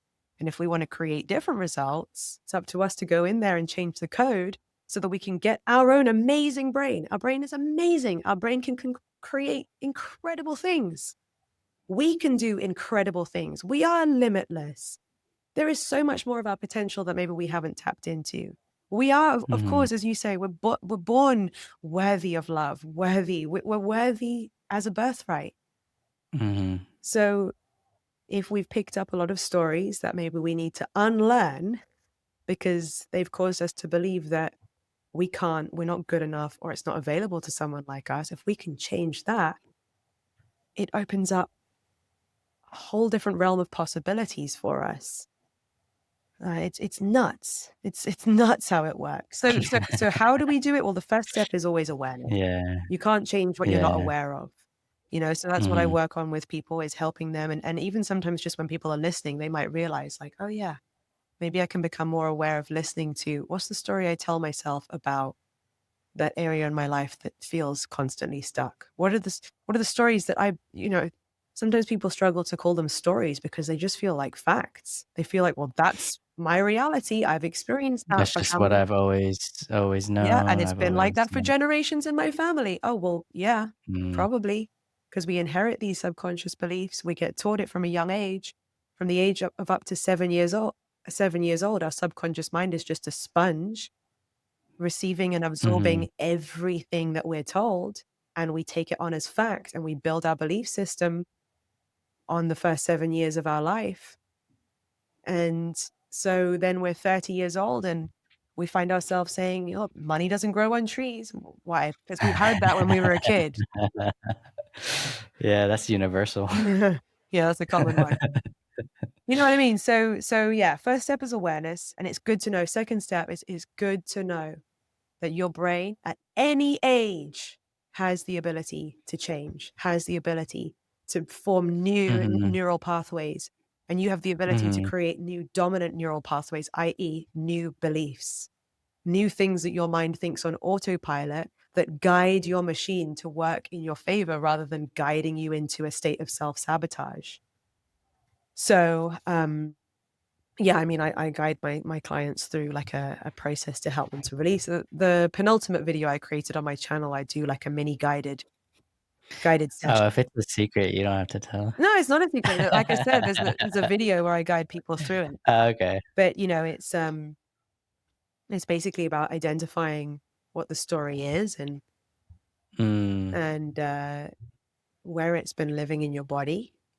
Often we can pinpoint when Mm. we go into that state and we're thinking about it, we can feel maybe Mhm. like it's a bit of anxiousness behind the heart or like tension in the neck or Tightness, tightness yeah. in the stomach, wherever it is. And then I guide people through a breathing exercise just to breathe it out and just let loads of light in through the crown of your head and breathe into that Mm. space and let it go. And all the while I'm saying it's completely safe for you to let it go. That story isn't who you Mhm. are. It's safe to let it go. Blow it away now. Release it now. And it Mhm. can be as simple as that. It can happen. It can work once, or it can take several goes, or what have you. And I'm constantly discovering new limiting beliefs. So I'm always redoing this work on myself. But once you create space, Mhm. once you Mhm. release a belief, that's only half the job done. Then it's about, well, what do you want your new story to sound like? What do you want to believe? Instead of thinking, oh, I'm no good on camera. I can't create content. I'm not consistent. I'm really scared of what if in case I get negativity. What would you like to believe instead? What would your story be? It's easy for me to create content. It's effortless for me to use my voice.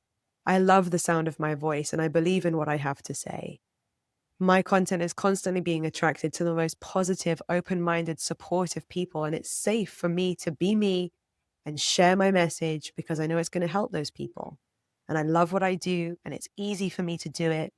And I have an endless stream of creativity flowing to me at all times. I am absolutely limitless and the possibilities are endless. And it is safe for me to expand and expand and expand and impact and change the lives of so many people through the things that I share.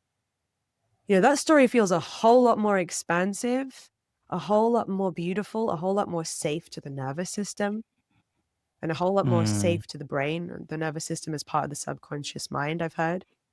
Mhm. So, when you start telling yourself different stories, do you think that if you're telling yourself those stories, you're going to feel safe to move forwards and take action? Do you feel that that would make a difference to the way that you show up? Of course. Of course. And it's nice to hear it once. It's nice when Lucy says it. It's nice to be like, oh, that's really nice. But imagine if you say it Mhm. to yourself every single day so Daily that it practice, kinda. becomes not just like, so neural pathways. I'm not a neuroscientist, but the basics that I know about the brain is that Mhm.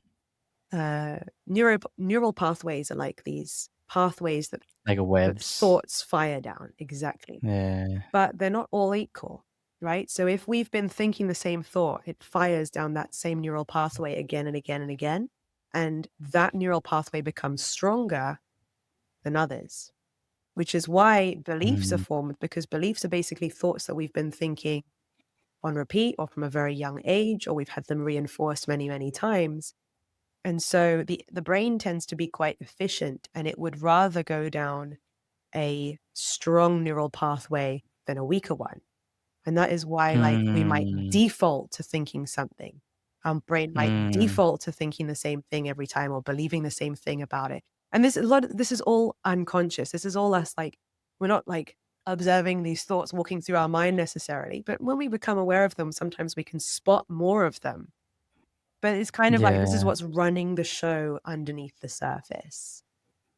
So if we Mhm. can and how to okay, so how do we create a new neural pathway? We say a new thought, we think a new thought, we open ourselves up to telling ourselves a new story. Then how do you make that the dominant neural pathway?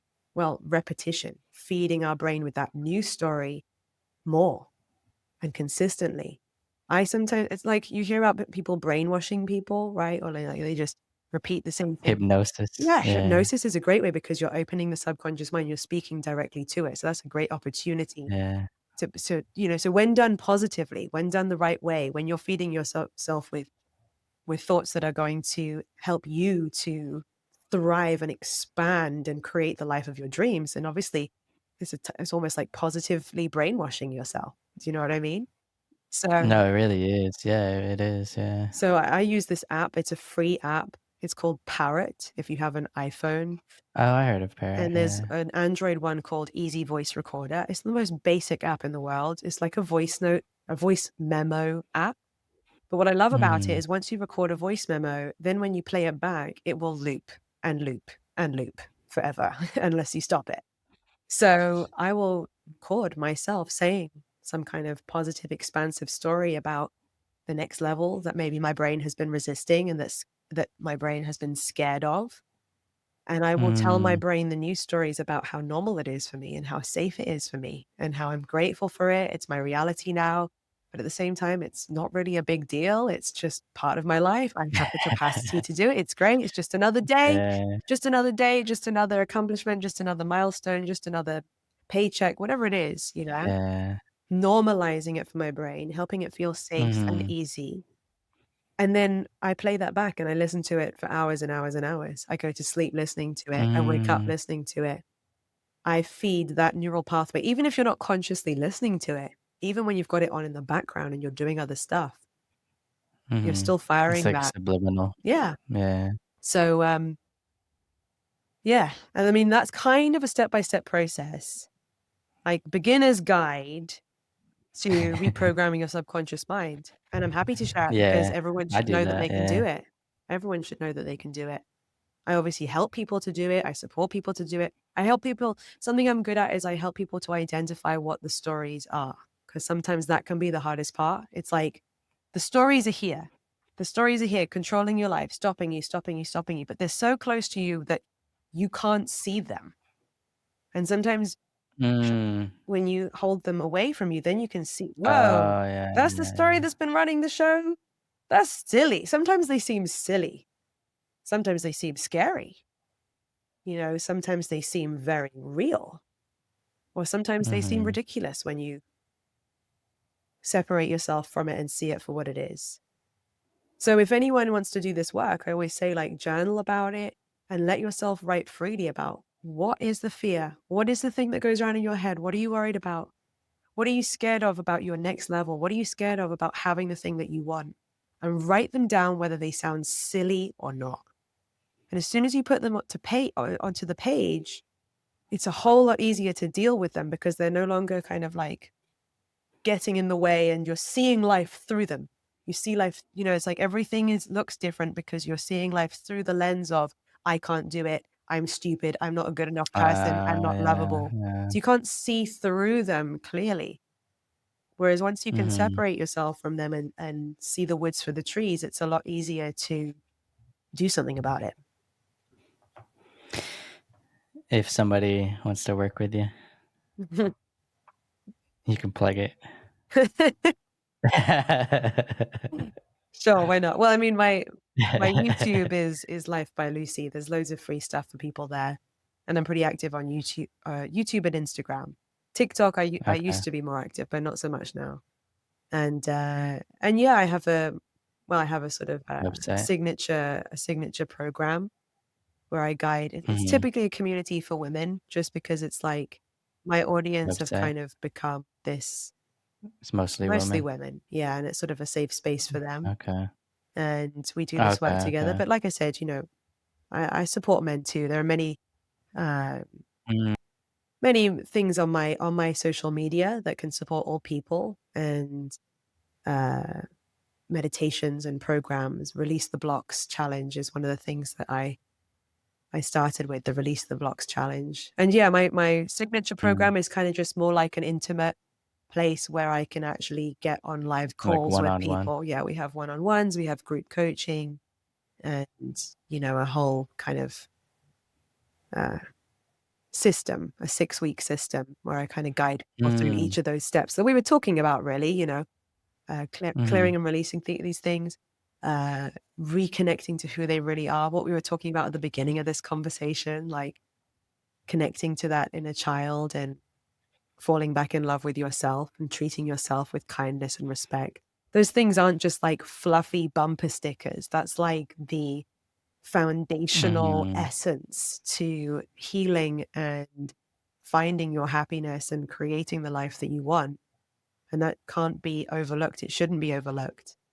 And then, yeah, the work of identifying the limiting beliefs and clearing them, and then the mindset reprogramming. Uh, Mm.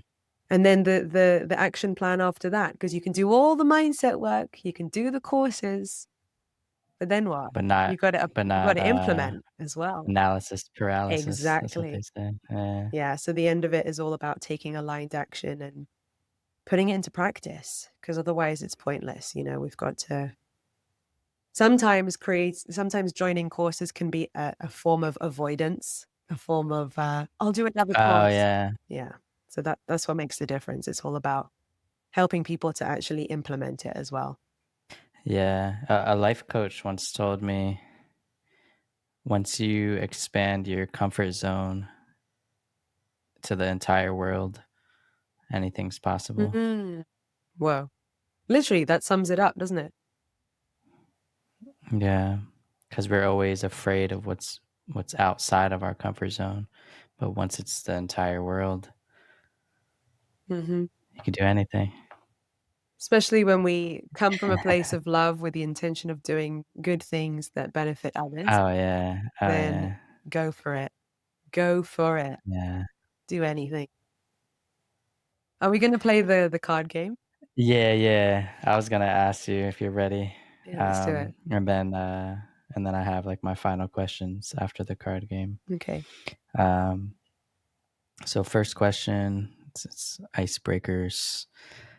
What insecurities have you grown out of? Hmm.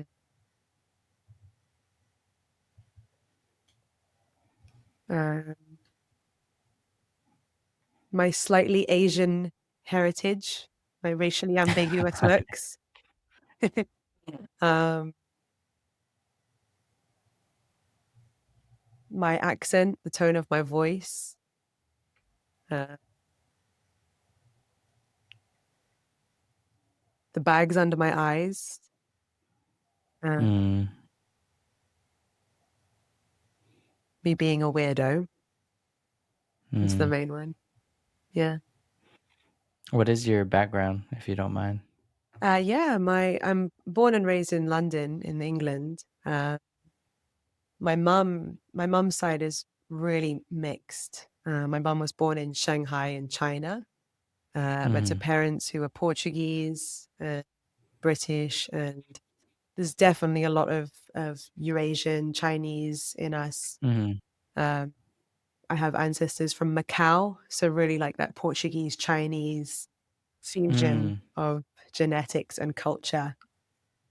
Where's Portuguese at? That's in, Europe or Well, Portuguese is technically from, yeah, Portugal, but there's an island off the coast of China called Macau near Hong Kong. And for years, Ah, it was like for centuries, I think it was occupied by Portugal. So okay, it's like fascinating fusion, like the cuisine, the food there is like this fusion okay. of, you know, Spanish, yeah, Asian. Portuguese and Chinese food. Mm, So yeah, so uh yeah, it's one of those things where yeah, I grew up, a lot of my family grew up sort of receiving that kind of like slight Chinese racial slurs and stuff no, like that. I was the same growing up. I'm Filipino, Oh, right. and, Philippines is kinda the same, and it was like a melting pot of Asia Mm, and Spanish yeah, and Aboriginals, um, right. so we get yeah. People growing up, they didn't know what I was. They're Yeah. like, "Are you Chinese? Are you Japanese? Are you some E's, Yep. something E's?" And I was like, "Nah, I'm Filipino, half white." Yeah. But, Same. yeah, And I it's got it, always yeah. more complex than that. Like that's the easy answer, right? Mhm, mhm, But it almost kind of mhm, like it doesn't do justice to the mixture Right. of and the complexity of your heritage. But it's the quick Mhm. answer. Yeah. Yeah. Next question, level 2, confessions. What's something meaningful to you but not to others? Hmm. Growing vegetables in my garden. Do you still grow It's veggies and something. It's stuff? a new project. It's a new project. After we had a blackout in Spain a couple of weeks ago, I was like, maybe it'd be useful to be more self-sufficient. Pick up So, gardening again? yeah, like I used to love gardening as a kid, connecting to my inner child again. And then I kind of thought, oh, is it something that I want to keep doing? It's not very cool, blah, blah, blah. And now I realize, oh my God, it's like my way to connect back to nature. It's my way to create with my Mhm. hands. It's my way to appreciate these beautiful plants. So yeah, gardening Mhm. is really important to me already, and growing my own vegetables is like my new thing that I'm nerding out on.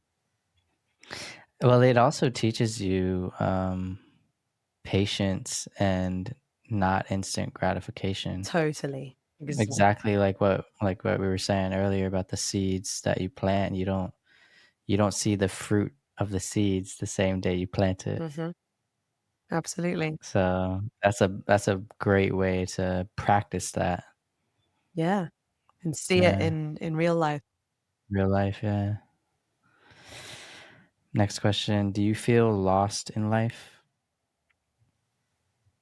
A year and a half ago, if you asked me that, I would have said yes. I would have said a big yes. Uh, Mm, but right now, not at all. I feel so,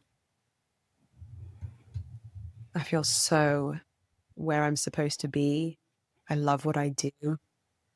I feel mhm, so lucky and blessed that, like, after years of healing and trying to figure things out and putting in hours and hours and hours of work and tons of failures, I hit some breakthroughs recently. And I look back at like what I was doing 5 years ago. And, that was like the early days of my YouTube channel. And mhm. yeah, I'm so grateful that she did it, that she didn't give up, because it has changed my life and the quality of life that I have now. And we live in Spain and we live surrounded by nature. We live by the ocean. It's just like Mm, I love my that. priorities have changed as well. I'm less about, believe it or not, I'm less about, hustling and striving for the next goal and the next goal and more and more and more. And I'm more Mm, about, mhm, well, I'm still very focused on my growth and expanding what I can receive and creating in abundance, not just for me, but like for future generations. mhm, But um but I'm so much more comfortable saying no now. I'm mm, so much more into not overloading my plate. And I understand that scaling requires me doing less of the things that drain me and dilute mm, my energy and that spread me too thin. There's a mhm. time and a place for being in a chapter in your life where you're like, say yes to everything because you can grow Yeah, so much from that. It's opportunity, great to yeah. be like that at a certain chapter. And now I'm absolutely embracing being at a chapter where I'm like, also listening to my intuition more. I'm being like, I shouldn't force myself to do that just because I think I should. My gut's Mm. like, no. So I'm going to say, no, thanks. Thank you, but no thank you, you know? If there was something you could tell that version of Lucy right before she posted her first video, what would you tell Oh her? my god. Yeah, this is the thing that works. Out of all the things you've tried, Mm, and sometimes we predict our future from our past. Oh, nothing else ever worked, so why would this work? When you have mhm, a mhm, track record of failures, like, yeah, go for it one more time. This is the thing that works. This is the thing that will change your life. and and don't get lost in the numbers or the comments, and never forget that there's one person out there who really needs to hear what you have to say today. So say it. Mm. That's what it's about.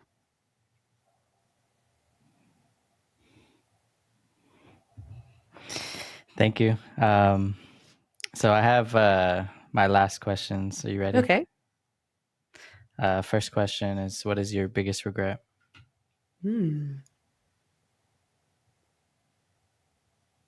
What is my biggest regret? If you don't have one, I have a follow up. What would something your future self would regret? Mhm.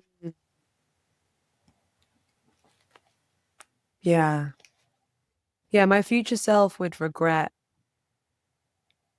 if I let the opinions of one or two people stop me from creating what I was born to create. So don't Hmm. let them stop you. The Mm, naysayers, the mm. haters, the critical people, criticizers. Yeah. The people who you're not even creating the content for anyway. Right, right. Right. Yeah. Yeah, I never understood that. It's like you're watching my video. Yeah. I had I And had you I had someone comment yeah. once. They took the time to comment, scroll, Mhm. scroll, scroll. And I was like, yes, please go ahead. Yeah. Like, why have you stopped and paused to tell me? Yeah. Just go. You're free to carry You're on. free. Yeah. I don't yeah, it's just a projection of It's funny. their inner, battles. Yeah, it Yeah. is. Next question, who or what has made the biggest impact in your life? Mm,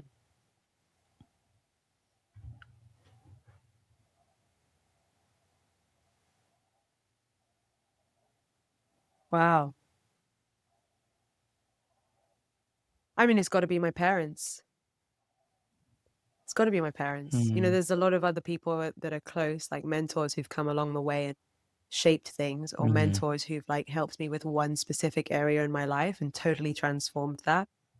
Um, but you know, probably for all of us, whether we want to admit it or not, like our parents just are the biggest influences in our life often, or the people who yeah, raised us, you know.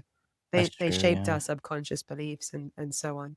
But Mhm, also I'm so grateful that my parents um they really invested in me, like they invested time into me and they poured a lot into me. They were in their 40s when they had me, so they'd already lived a lot of life. mm, Um and they had built their own business by that point, which kind of gave them a bit more flexibility to be to be around, to be present. present. And so Mhm, they basically made it their priority to just pour everything that they've learned into me and spend time with me. And yeah, you know, I think about like how much university cost, for example. And mm, you know, it gave me a great social education and I remembered a few facts to pass an exam or two. But, you mhm. know, I learned more from my parents than I ever learned from school or university about life, Oh, yeah, about yeah. psychology, about um, how to be a good person, about how to, you know, be kind, how to communicate, how to listen, you know. Yeah, definitely. Yeah, school doesn't teach you, like, how to be an adult either. Right. Yeah. Wouldn't it be great if, Like, we go to school yeah. no, go on. What were you going to say? Yeah, we go to school for 12 years, and when we're an adult, we don't know what the hell to do Right. with our lives. Exactly. It's like, what? Yeah, I was gonna say, like, wouldn't it be great if during maths class or math, as I think you call it over there, if like Mm, we learned how to manage our money, how to pay taxes, how to get a Mhm. mortgage, how like the difference between good debt and bad debt. Like we haven't Credit, learned yeah. any of that. And then you're just thrown into the adult world. And if you're well, these days we have access to the internet. So technically, if someone wants to find that information, they can now. Um, but it is still very much a game of like, if you're not surrounded by people who teach you that stuff, or you're surrounded by people who teach you the wrong habits, then that's it. Mm. It's tricky. Mhm. Yeah, like, I didn't even know I wanted to do this until, like, a year and a half ago, Hmm. and I don't regret it. Yeah. What did you do before? Nothing.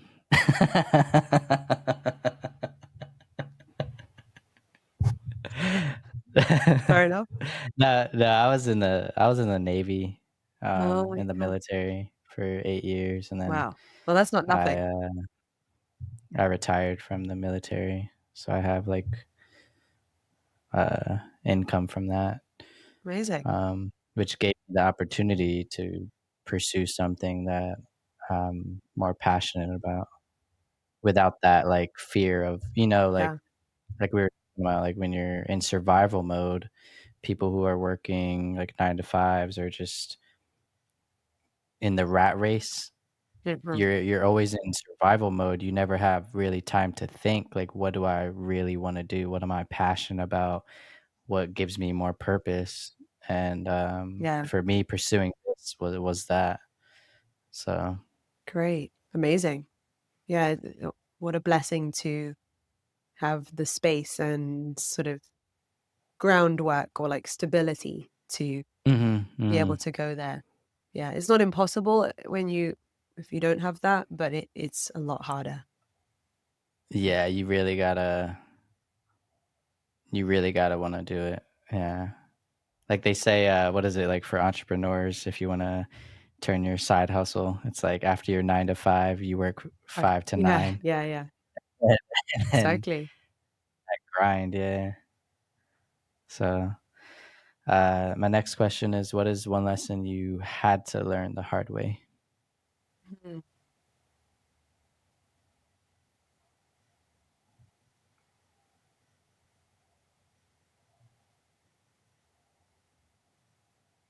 About trusting the process and that Mhm. and about patience and about how it'll come when you're ready for it. It'll come when you're ready for it, Mm. when you have the capacity to receive it, when you believe you can have it, and usually not a moment before. So I learned that the long, slow way because I was trying to get to the results without doing the inner work and without changing my beliefs of what I was capable of. Um, and so I just worked myself into a hole of 12 to 14 hours a day trying to hustle on my business and seeing nothing growing in the Mm. results column. So, yeah, I had to learn it the long, hard way. And I don't know, sometimes I think, let me give you a shortcut. Let me give you a shortcut. But sometimes you hear somebody say something and maybe that's enough for someone to go, okay, right, I'm going to prioritize the inner work. Mhm. Or it all happens in the perfect order that it should. You can't Yeah. you can't rush skipping levels of the video game of life, Yeah, yeah. and then whatever it I is that agree. whatever it is that you need to grow through, instead of being impatient about it and wishing life away. I think I wished most of my 20s away because I was not where I wanted to be yet, Mm. you know?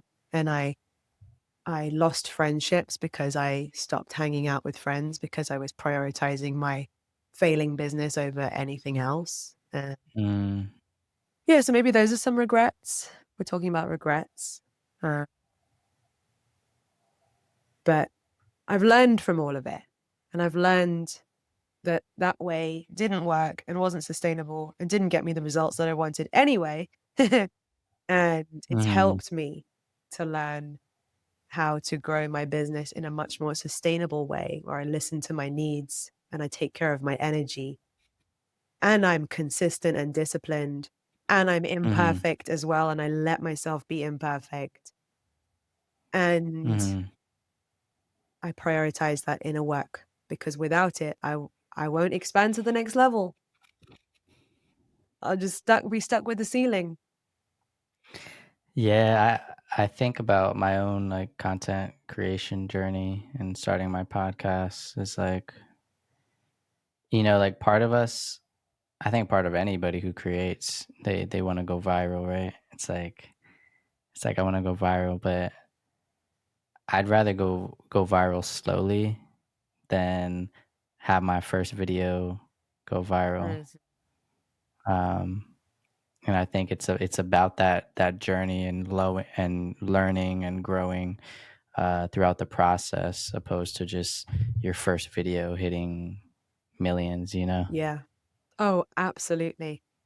Because what nobody really talks about is when you hit a viral moment or a spike Mhm. and then you don't sustain it because viral is just like Mhm. Mhm. and how do you emotionally cope with the Right. decline or when things Right. don't stay that easy? Mhm. Where's you haven't had a chance to develop the resilience. You haven't had a chance to detach from the numbers. Mhm. You have, and if you get one video that hits 1,000,000 views, then you get a video that hits 5,000 and you don't appreciate those 5,000 views. Oh, only 5,000. Mhm. What about the Yeah. 5,000 people who've watched your video, dude? Do you know what I mean? Like, or the Mhm. 500 or the 50 or the 5. Numbers is Yeah. like a Yeah. weird mind game. It's a real like people. Especially when you don't see them. Like, I always whenever I get views, like 100 is a lot for me. Hmm, So when I get 100 views, I think of 100 physical yeah. people, and I'm like, if I was in a room, if there was 100 people in my house right now, Yeah. we'd be sardines in here. Like, Right. Right. Exactly. so I'm grateful. I'm thankful, like, that Exactly. 100 people, from around the world chose to watch or comment or whatever, even Yeah. if they comment about my mustache. I Yeah. appreciate it. I'm grateful. Yeah. Yeah. Yeah. And that's important, and I feel like you have to kinda make the effort to remember that because if not, it can be this slippery slope of just, like, Mm. metrics and numbers, and Mhm. it can be so easy to become disconnected from what's real on the other side of the screen, that's an actual Mhm. person. Um, Mhm. it can all become Mhm. you can kinda become desensitized to it, and the brain, Oh, yeah. you know, the more we can become aware of how, like, our brain is addicted to the dopamine hits and things like that. And so Mm. we're not always gonna think rationally about it. Our brain will be, like, chasing that next hit. Um, so, How has your relationship been with it? um, again, it's been a journey, and, uh yeah, after my first year where I had quite a bit of success, I experienced a year where, like, no matter what I posted, no matter what I did, the numbers just weren't even close to the numbers I was getting in the previous year. So that was mentally quite tough, quite draining, but it never even crossed my mind to give up Right. because thankfully it wasn't just about the numbers. The Yeah, numbers yeah. help, the ad revenue It has to helps, be. It has to but be. yeah. Uh, And now looking back, it's like that was all part of my learning experience. That was all part of the Yeah. education I needed to go through and grow through to develop the Yeah. mindset that I have about it today, which is still not perfect, but like built on all of those That's what experiences. I'm saying, like, I'd rather have that journey than the journey of my first 10 videos all going viral, you know? Yeah. Yeah, exactly. And So detaching from all the numbers altogether, like now I don't look at my numbers much at all. Mhm, And mhm, that helps. That helps me. I don't read most of my comments and I don't look at most of the numbers. And that helps me to be completely focused on the creative process and expressing the message that I'm meant to share,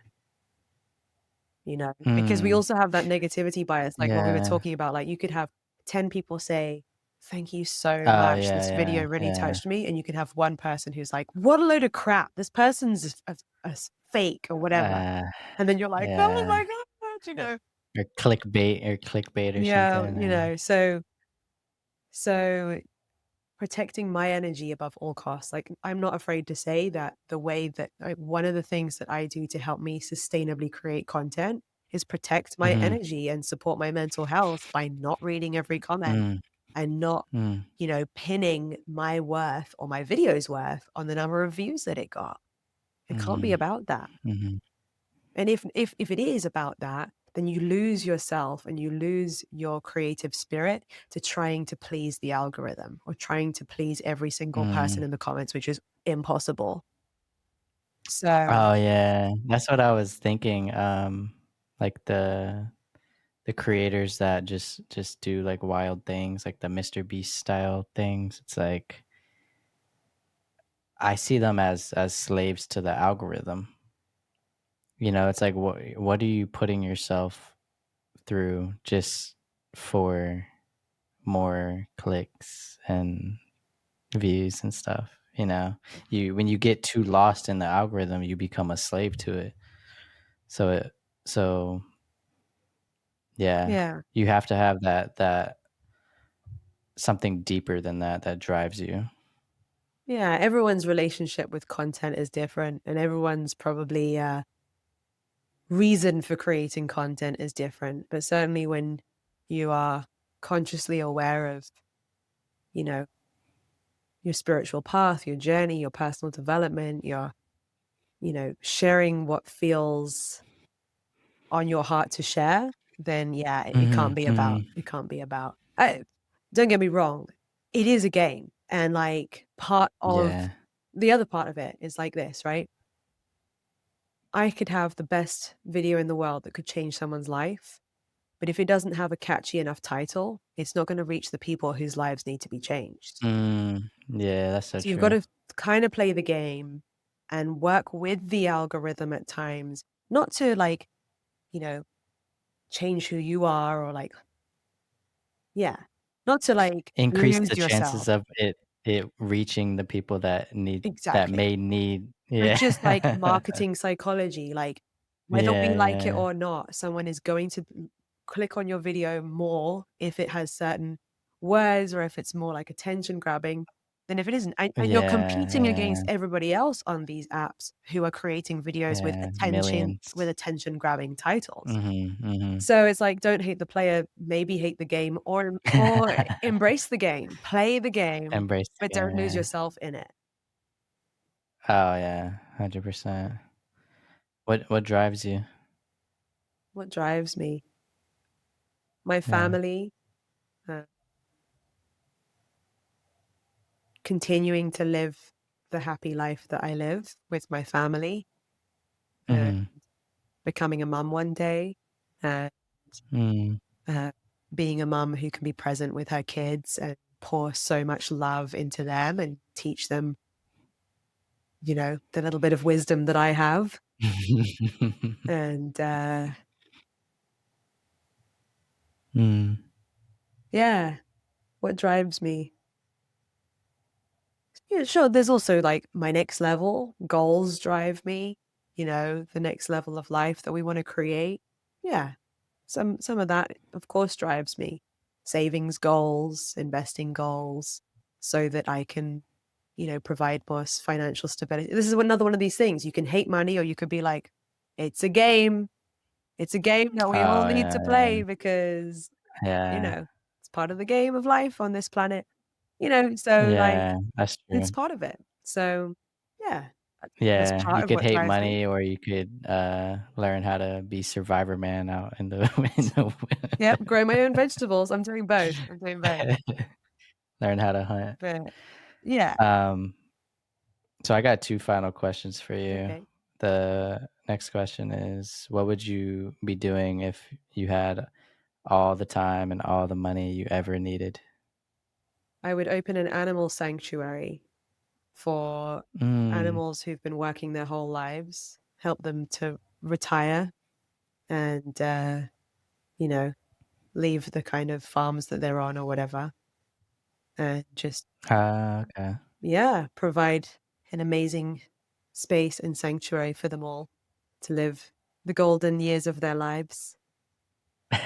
Uh, yeah, just hang out with loads of animals and grow loads of vegetables and create videos whenever I want to create Yeah. videos at like probably a sporadic frequency and Yeah, yeah. and yeah, go on adventures with my family even more. And but yeah, the animal sanctuary is one where it's like That's a that's a must. nice expansive Bucket one list. day kind of thing that I would love to be able to do. Yeah. Have you ever seen Panda Core? No, what's that? You gotta look up Panda Okay. Core. Is this like deep in the TikTok algorithm? Yeah. I'm not on Yeah, TikTok much, by the way. oh, man. I post on TikTok, Instagram, and YouTube. Those are my, 3 main ones, How do you find but, that? How do you feel like that's effortless, or does it sometimes feel like a lot, or how do you manage it? oh, no. I just, I just post and ghost.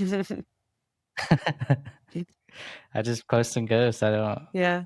like, I don't, I think you'd know how I am at this point. Like, I don't, put too much emphasis on it. I Mhm. just, um but yeah, Pandacore, it's it'll make you smile, and it makes me wanna buy a whole panda sanctuary because 'cause they're Oh, just so amazing. cute and cuddly Funny. and clumsy Yeah. and funny, yeah, yeah.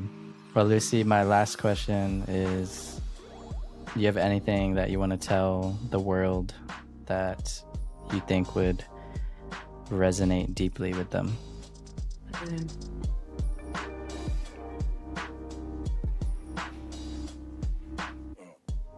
That believe me or not, it's absolutely okay to be who you are. You don't have to keep trying to change yourself or buy anything that makes you look better or feel better about yourself. If you can feel safe to be who you really are, like safe in your body, then that's actually where you'll find your infinite source of happiness and peace. And you can do anything from there. It's safe to be Thank you, Lucy. you. Thanks, Thomas. Thanks for this great chat.